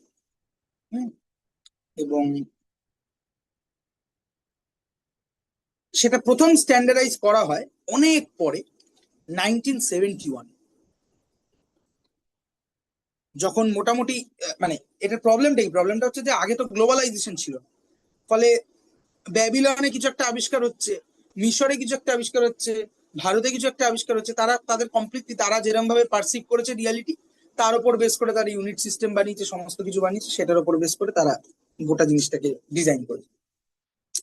তো সেখানে দাঁড়িয়ে ইউনিট জিনিসটাকে স্ট্যান্ডার্ডাইজ করার দরকার পড়লো যখন আস্তে আস্তে গ্লোবালাইজেশন হতে শুরু করলো, মানুষ ইয়ে করলো। তারও অনেকটা পরে, 1971 মানে বুঝতে পারছো, মানে আজ থেকে কত 50 বছর মতো আগে, ঠিক আছে। তো সেটা কারা করলো, সেটা হচ্ছে একটা body, conference general the points at measures, ঠিক আছে, বা সিজিপিএম, ছোটটা লিখছি, ঠিক আছে। এরা এরা মানে এটাকে ইংরেজিতে লিখলে ওটা ফ্রেঞ্চ নাম বললাম, ঠিক আছে। ইংরেজিতে হচ্ছে general conference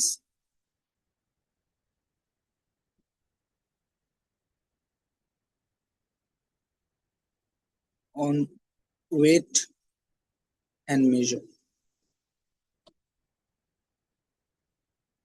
wait and measure.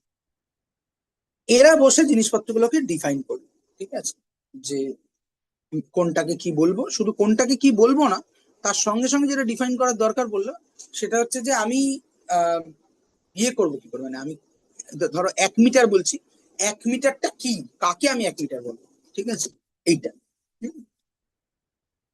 ফলে তারা সমস্ত রকম সিস্টেম ডিফাইন করলো, করে টোরে আগে যেগুলো ছিল, মানে যেগুলো সেই সময় ডিফাইন্ড হয়ে গেছিল, সেগুলো ছিল হচ্ছে এসআই, না সরি এসআই না, এমকেএস, সিজিএস এবং এফপিএস। এমকেএস মানে হচ্ছে এই দেখো এই তিনটে, এই যে সিস্টেম গুলো, হ্যাঁ, মানে যে তিনটে হিস্টোরিক্যালি মানব সভ্যতা সবার আগে রিয়েলাইজ করেছে, লেন্থ, মাস অ্যান্ড টাইম, সেইগুলো দিয়েই সিস্টেম গুলো ডিফাইন করে, ঠিক আছে। সো এমকেএস মানে হচ্ছে metre, kilogram and second. CGS মানে হচ্ছে সেন্টিমিটার, গ্রাম, সেকেন্ড। এফপিএস মানে হচ্ছে ফুট, পাউন্ড, সেকেন্ড, ঠিক আছে।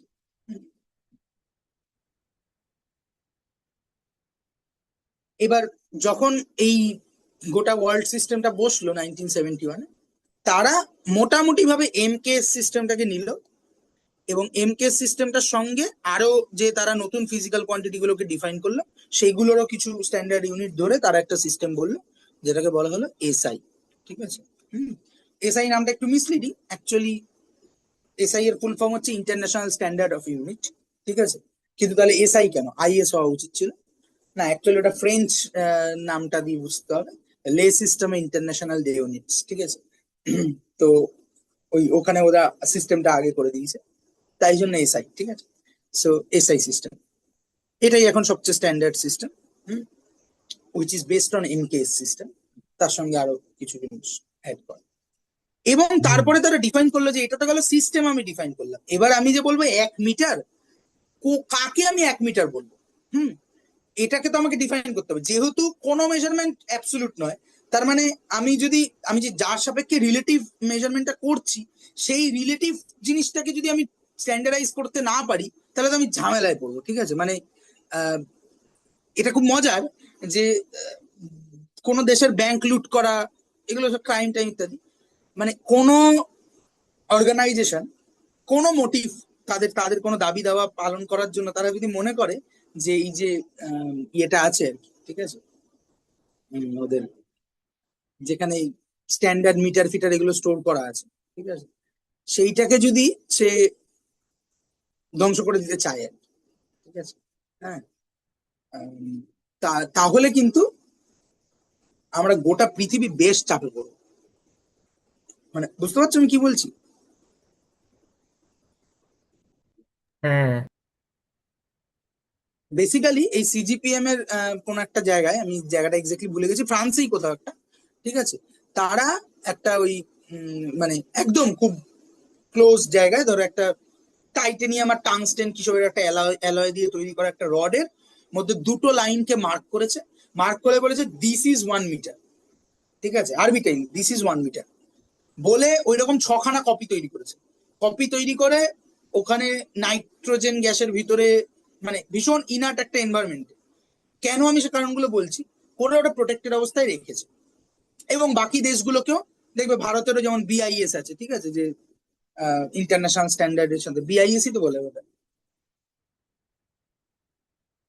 যারা ভারতের স্ট্যান্ডার্ড ঠিক করে।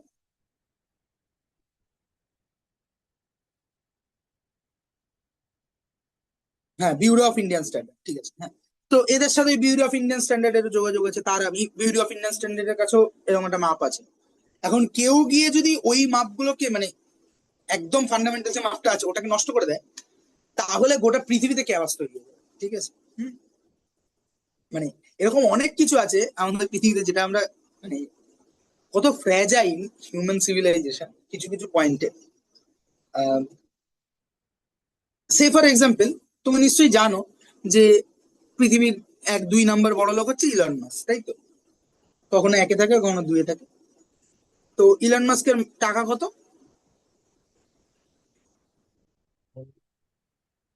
1 ট্রিলিয়ন ডলার। মানে 700 বিলিয়ন ইউএসডি, ঠিক আছে, 700 বিলিয়ন ইউএসডি। 1 ট্রিলিয়ন টাকায় হয়তো 1 ট্রিলিয়ন হয়ে যাবে, ইউএসডি তে নয়, ঠিক আছে। তো এবার প্রশ্ন হচ্ছে যে এই টাকাটা কি সত্যি এক্সিস্ট করে? মানে ইলন মাস্ক যদি আজকে চায়, তাহলে কি সে 700 বিলিয়ন ইউএসডি অ্যারাউন্ড টাকা কালেক্ট করে নিতে পারবে? না, কেন? অতটা টাকা মনে হয় প্রিন্টই হয়নি। হ্যাঁ, হ্যাঁ, অতটা টাকা মনে প্রিন্টই হয়নি। print হয়। আচ্ছা, অন্যভাবে নেবে, গোল্ডের রেসপেক্টে নেবে।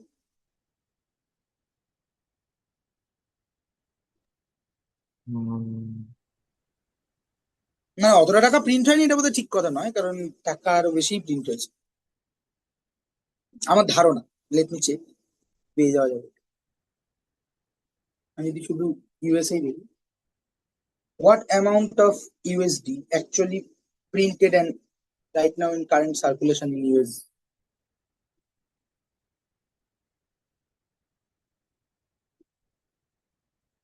হ্যাঁ, approximately as of mid 2026, the total amount of physical US currency actually printed and actively in circulation worldwide is approximately 2.47 trillion, which is way less than, way more than 700 billion. Yes. হুম।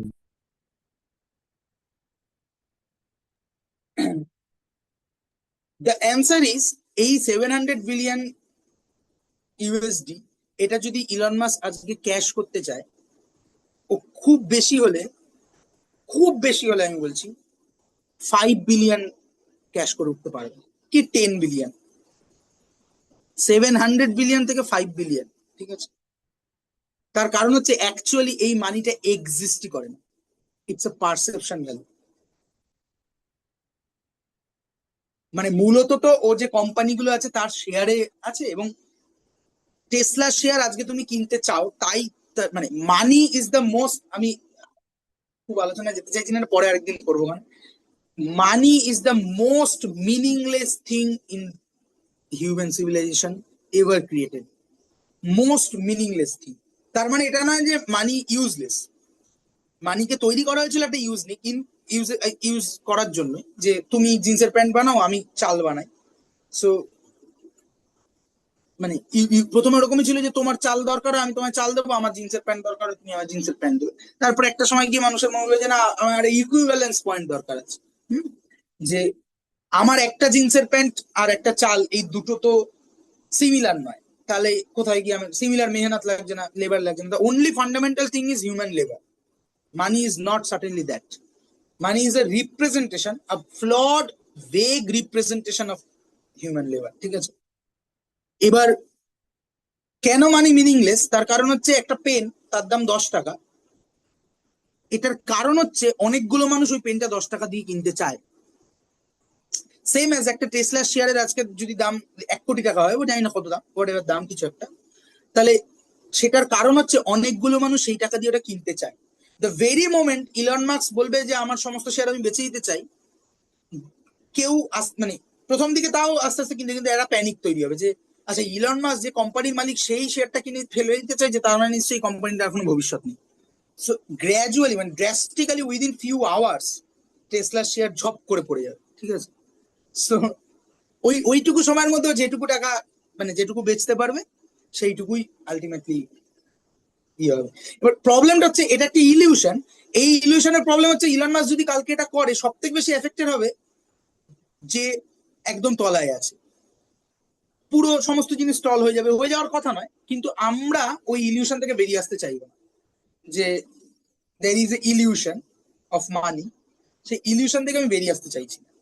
তাই জন্য আমরা কি করবো, যে আমরা ভাববো যে মানে স্পেস এক্স এ কেউ রকেট বানাচ্ছিল, সে তো রকেটটা বানাতেই পারে, তারপর স্পেস এক্স এর যে একটা স্যাটেলাইট আছে সেটা চলতেই পারে, তাতে স্পেস এক্স এর শেয়ারের দাম পড়ে গেলে কি যায় আসে?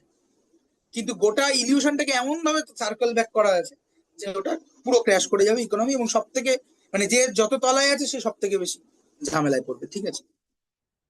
যাক গে, সেসব এটা আমি বললাম ওই কারণে যে অনেক কিছু আমাদের একটা কালেকটিভ আন্ডারস্ট্যান্ডিং এর উপর দাঁড়িয়ে আছে। ওই আন্ডারস্ট্যান্ডিং এর ইলিউশনটাকে যদি কেউ একটু নাড়িয়ে দেয়, আমরা অনেক বেশি চাপে পড়বো।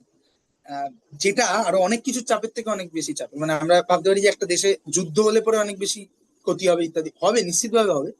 কিন্তু আরো অনেক ছোট ছোট কিছু প্রেসার পয়েন্ট আছে যেইগুলোতে তুমি যদি একটু একটু নাচ করো, অনেক কিছু কোলাপস করে যাবে। যাক গিয়ে, সেরকমই একটা হচ্ছে এরকম ইউনিট।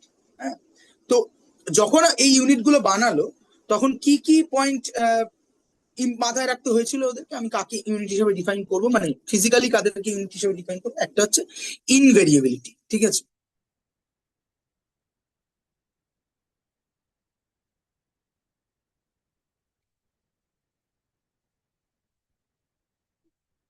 ইনভেরিয়েবিলিটি, ঠিক আছে? তার মানে কি, আমি যেটাকে স্ট্যান্ডার্ড ইউনিট বলে ঠিক করছি, সেটা ইনভ্যারিয়েবল হতে হবে।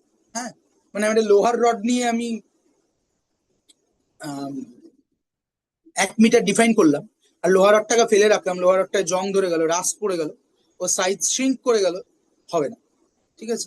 তাহলে আমাকে এমন কিছু একটা নিতে হবে যেটায় রাস্ট পড়ে না, এবং শুধু তা না, তাকে ইনার্ট এনভায়রনমেন্টে রাখতে হবে। এবং শুধু তাও নয়, আর যাই কিছু হোক, পৃথিবীর সকল সকল মেটেরিয়াল, তার একটা থার্মাল এক্সপ্যানশন কোএফিসিয়েন্ট আছে, অর্থাৎ টেম্পারেচার ফ্লাকচুয়েট করলে পরে তার ভলিউম, লেন্থ ইত্যাদি ফ্লাকচুয়েট করে। সো আমাকে একটা কন্ট্রোল টেম্পারেচারেও রাখতে হবে। সো ইনভ্যারিয়েবিলিটিকে আমাকে এনশিওর করতে হবে, ঠিক আছে? অ্যান্ড সেকেন্ড ওয়ান হচ্ছে অ্যাভেলেবিলিটি।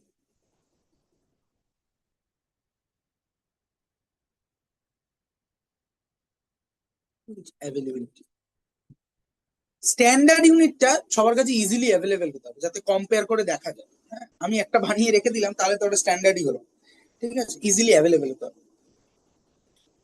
তো এর ওপর বেস করেই 1 কিলোগ্রামকে ডিফাইন করেছে, 1 মিটারকে ডিফাইন করেছে, এবং সেগুলোকে বানিয়ে টানিয়ে রেখেছে।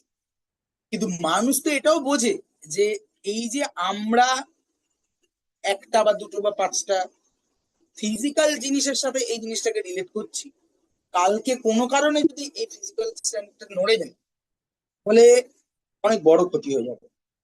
মানে আমাদের আননেসেসারিলি আবার রিবিল্ড করতে অনেক ইয়ে লাগবে। মানে আমি বলছি যে লেটস সে এটা ফ্রান্সে আছে, তো তো ফ্রান্সের সাথে কারো একটা যুদ্ধ বাঁধলো, তো কেউ একটা ফ্রান্সে অ্যাটম বোমাও বলছি না, বোম ফেলে দিল, এবং ইচ্ছে করে ওখানে বোম ফেললো যেখানে স্ট্যান্ডার্ড ইয়েটা আছে। তারপরে যুদ্ধ থেমে গেল, তেমন ক্ষয়ক্ষতি হলো গোটা পৃথিবীর, কিন্তু তেমন কিছু হলো না, মানে আবার রিবিল্ড করা যাবে। সেই রিবিল্ড করতে বসে তোমাকে আবার সমস্ত কিছু নতুন করে ডিফাইন করতে হবে। আর একবার তুমি যদি ডিফাইন করো, নিশ্চয়ই তোমার কাছে অন্য দেশে তো মাপটা থাকবে, তুমি সেটা থেকেই মাপটা নেবে, কিন্তু আবার সেই মাপের রেসপেক্টে গোটা পৃথিবীর সকল মেজারমেন্ট সিস্টেমকে রিক্যালিব্রেট করতে। বিগার প্রবলেমের ক্ষেত্রে তো বিগার থাকবে, এবং তার থেকে বড় কথা সাইন্টিফিক আন্ডারস্ট্যান্ডিং তো থাকবে যে আমি কেন একটা ফিজিক্যাল অবজেক্টের সাথে আমার এই গোটা আন্ডারস্ট্যান্ডিংটাকে রিলেট করব। সায়েন্স সবসময় চাইবে যে একটা অ্যাবস্ট্রাক্টনেস, একটা কংক্রিট অ্যাবস্ট্রাক্টনেস দিয়ে আমি গোটা জিনিসটাকে ডিফাইন করবো, একটা ফিলোসফিক্যাল পয়েন্ট অফ ভিউ। ঠিক আছে। সো ইন 2018 সিজিপিএম আবার বসে, এবং তারা ঠিক করে যে এসআই এর যে বেস কোয়ান্টিটি গুলো আছে, অর্থাৎ যে ফান্ডামেন্টাল কোয়ান্টিটি গুলো আছে, তাদের যে এসআই ইউনিট গুলো, সেই এসআই ইউনিট গুলোকে আমাদেরকে সার্টেন ইউনিভার্সাল কনস্ট্যান্টের রেসপেক্টে ডিফাইন করতে হবে। ঠিক আছে। So at around at 2018, CGP decides that all SI units of fundamental quantities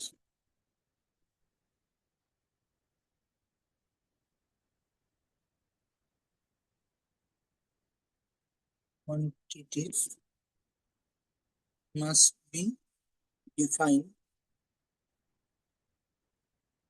with respect to some universal constant.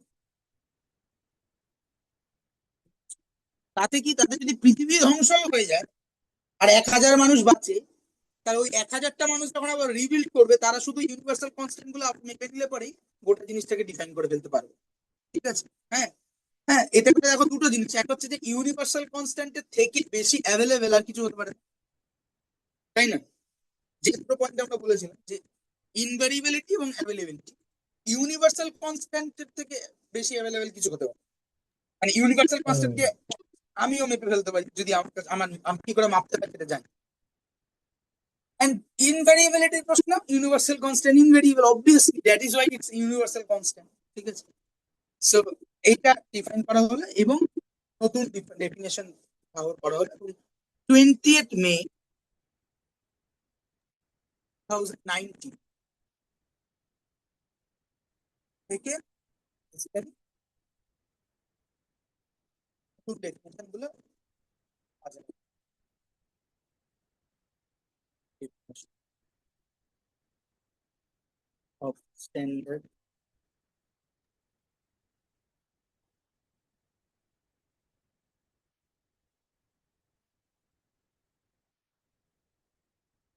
এই ডেফিনেশন গুলো কি? এক নম্বর, সেকেন্ড সেকেন্ড কে কিভাবে ডিফাইন, সেকেন্ড কে ডিফাইন করলো হচ্ছে, second, 1 second is the time that makes unperturbed ground state hyperfine transition cesium to be of certain. গলাটা কেটে যাচ্ছে।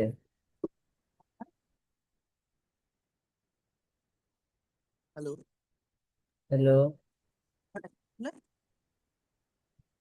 শুনতে পাচ্ছি না, গলাটা পুরো কেটে যাচ্ছে এখন। আচ্ছা, এখন ঠিক আছে? একটু কমে গেছে। মানে কি কমে গেছে, সাউন্ড? এখন ঠিক আছে। আচ্ছা, হ্যাঁ, সেকেন্ড কে কিভাবে ডিফাইন করছে আমি আগে লিখে নিই। সেকেন্ড কে ডিফাইন করা হচ্ছে 1 second is the time that makes the unperturbed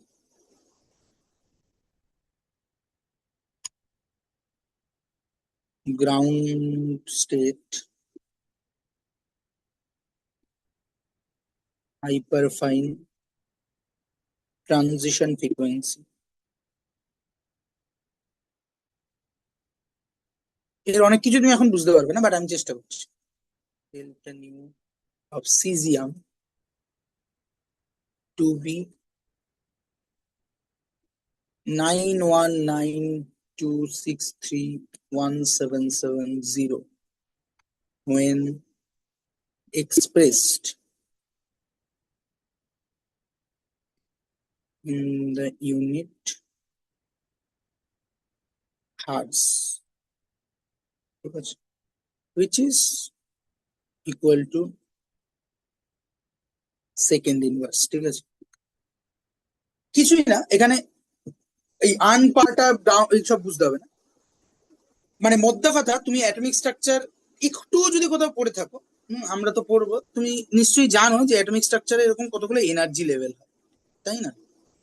হ্যাঁ, তো এইরকমই মানে আমরা যখন কোয়ান্টাম ওয়ার্ল্ডে ঢুকবো তখন সমস্ত কিছুকে এনার্জি লেভেলের রেসপেক্টে ভাবা হয়, ঠিক আছে। তো এই টার্মগুলো আমাদের এখন বুঝতে হবে না। আনপার্ট আপ মানে হচ্ছে যে অ্যাটমটাকে কোনো টাইম ডিপেন্ডেন্ট ফোর্স বা কিছু দিয়ে ডিস্টার্ব করা হয়নি, ঠিক আছে। আনডিস্টার্ব, আনপার্ট আপটাকে তুমি এইভাবে নিতে পারো, আনডিস্টার্ব।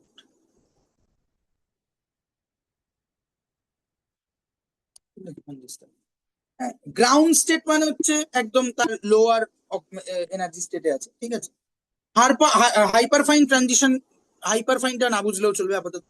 ট্রানজিশন মানে হচ্ছে এই যে দুটো ধরো এনার্জি লেভেল আছে, সাম E1 E2, এখান থেকে electron can jump like this, ঠিক আছে, এইটাকে বলা হয় ট্রানজিশন,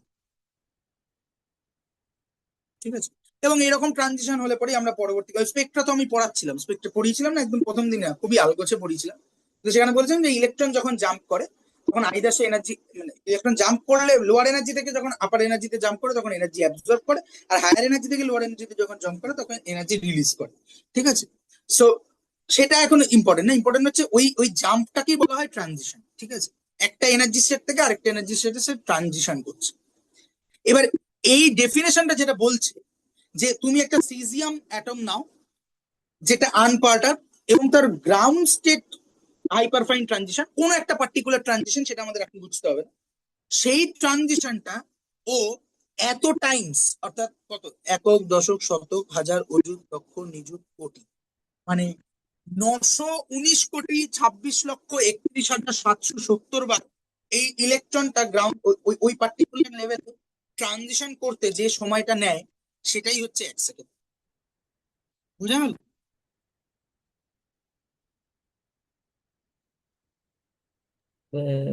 না। গেল না, আচ্ছা। কি বোঝা গেল না, সেটা কি বোঝা গেল? না, আচ্ছা, একটু বেশি হয়ে গেল একসাথে। আরেকবার হ্যাঁ বলে, আরেকবার বললে ওটা বুঝতে পারবো। হ্যাঁ, আচ্ছা বলছি। প্রথম কথা হচ্ছে আনপার্টার, হাইপারফাইন এই শব্দগুলোকে আমরা বাদ দিয়ে দিই। আমরা ট্রানজিশন ব্যাপারটা বুঝেছি তো? হ্যাঁ। হ্যাঁ, যে দুটো রেসপেক্টিভ এনার্জি স্টেট আছে, তার মধ্যে একটা ইলেকট্রন লাফালাফি করছে, ঠিক আছে। ইয়েস। এবার এইখানে ওই অত কথা যে বলা হয়েছে আনপার্টা, গ্রাউন্ড স্টেট, অমুক তমুক, এটা দিয়ে কোন একটা পার্টিকুলার লাফালাফিকে আইডেন্টিফাই করার চেষ্টা হয়েছে, যেটা আমরা এখন দরকার নেই বোঝার। এবার মোদ্দা কথা হচ্ছে যে এই যে একটা সিজিয়াম অ্যাটমের, আনপার্ট অফ সিজিয়াম অ্যাটমের এই যে লাফালাফিটা ওরা করছে, এই লাফালাফিটা এতবার, সো 919 crore 26,31,770 টাইমস এই ট্রানজিশনটা হতে যে যে সময়টা নেয় সেটাই 1 সেকেন্ড। আচ্ছা, বুঝেছি।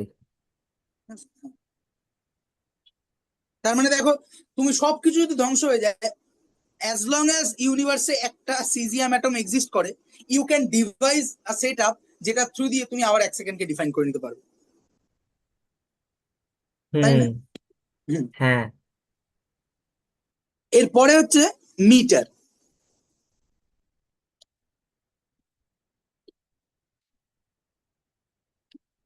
1 মিটার কাকে বলবো, ঠিক আছে,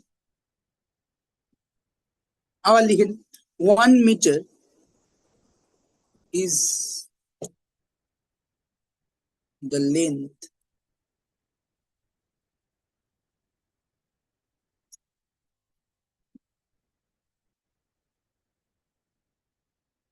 that makes the speed of light in vacuum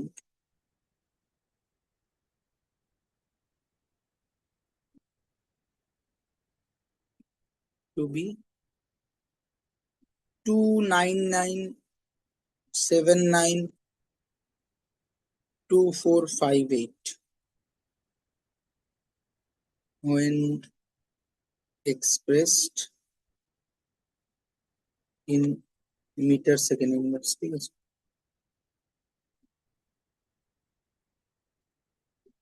যেখানে আবার সেকেন্ডটাকে ডিফাইন করা হচ্ছে ওই আগের সেকেন্ডের ডেফিনেশন। তাহলে এইটা নেসেসারিলি কি বলছে, যে তুমি জানতে চাও 1 মিটার মানে কি? 1 মিটার হচ্ছে সেই ডিস্টেন্সটা যেটাকে 1 মিটার ধরলে পরে লাইট ভ্যাকুয়ামে 1 সেকেন্ডে এই অ্যামাউন্ট ট্রাভেল করে। বুঝতে পারলাম? হুম। মানে তাহলে আমাকে যদি মিটার মাপতে হয় আমি কি করব? আমি আগে সেকেন্ডকে ডিফাইন করব, তারপরে ওই সেকেন্ডে মানে ওই পরিমাণ টাইমে লাইট কতটা ট্রাভেল করছে সেটাকে মাপবো, মেপে সেটাকে এই নাম্বারটা দিয়ে ভাগ করে দেবো, যেটা পাবো সেটাই আমার 1 metre. In other words 1 metre is a such thing by if I define that length, it will give me the speed of light in 1 second in vacuum to be precisely 299792458। ঠিক আছে, এটা গেল মিটার। হ্যাঁ, এরকম করে তুমি HC ভার্মাতে দেখবে ampere, kelvin প্রত্যেকটাকে define করা আছে। ঠিক আছে, কিলোগ্রামটাও খুব ইন্টারেস্টিং। কিলোগ্রামটা হচ্ছে 1 kilogram is the mass that makes the Planck's constant H to be Planck constant, একটা ফান্ডামেন্টাল। সো কিলোগ্রামটাও লিখে দিই।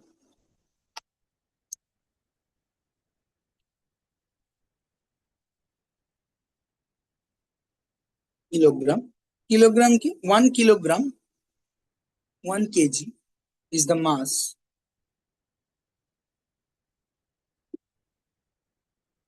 that makes the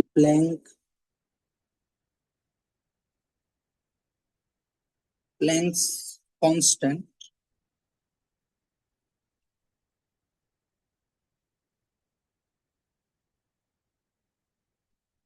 h to be 6.62607015 into 10 to the power minus 34, ঠিক আছে, when expressed in joule second। ঠিক আছে, so again 1 kg is something like that।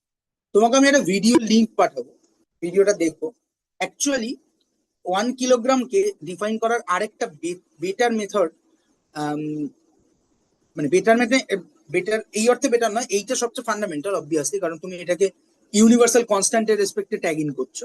কিন্তু in physical purpose আমি তো সবসময় প্ল্যাঙ্ক কনস্ট্যান্ট মাপতে যাবো না, প্ল্যাঙ্ক কনস্ট্যান্ট এত ছোট যে ওটা মাপাটার জন্য স্পেশাল ব্যাপার ছিল। তো তাহলে কি করে না, সেটার জন্য যেটা করেছে ওরা, তুমি ভিডিওটা দেখলেই বুঝতে পারো, যে ওরা সিলিকন নিয়েছে, পিওরেস্ট ফর্ম অফ সিলিকন, এবং সেটাকে দিয়ে একটা মানে আইডিয়াল স্ফিয়ার বানাতে চাইছে। আইডিয়াল স্ফিয়ার হচ্ছে সেই স্ফিয়ারটা যেই স্ফিয়ারটার মানে সারফেসটা স্মুথেস্ট।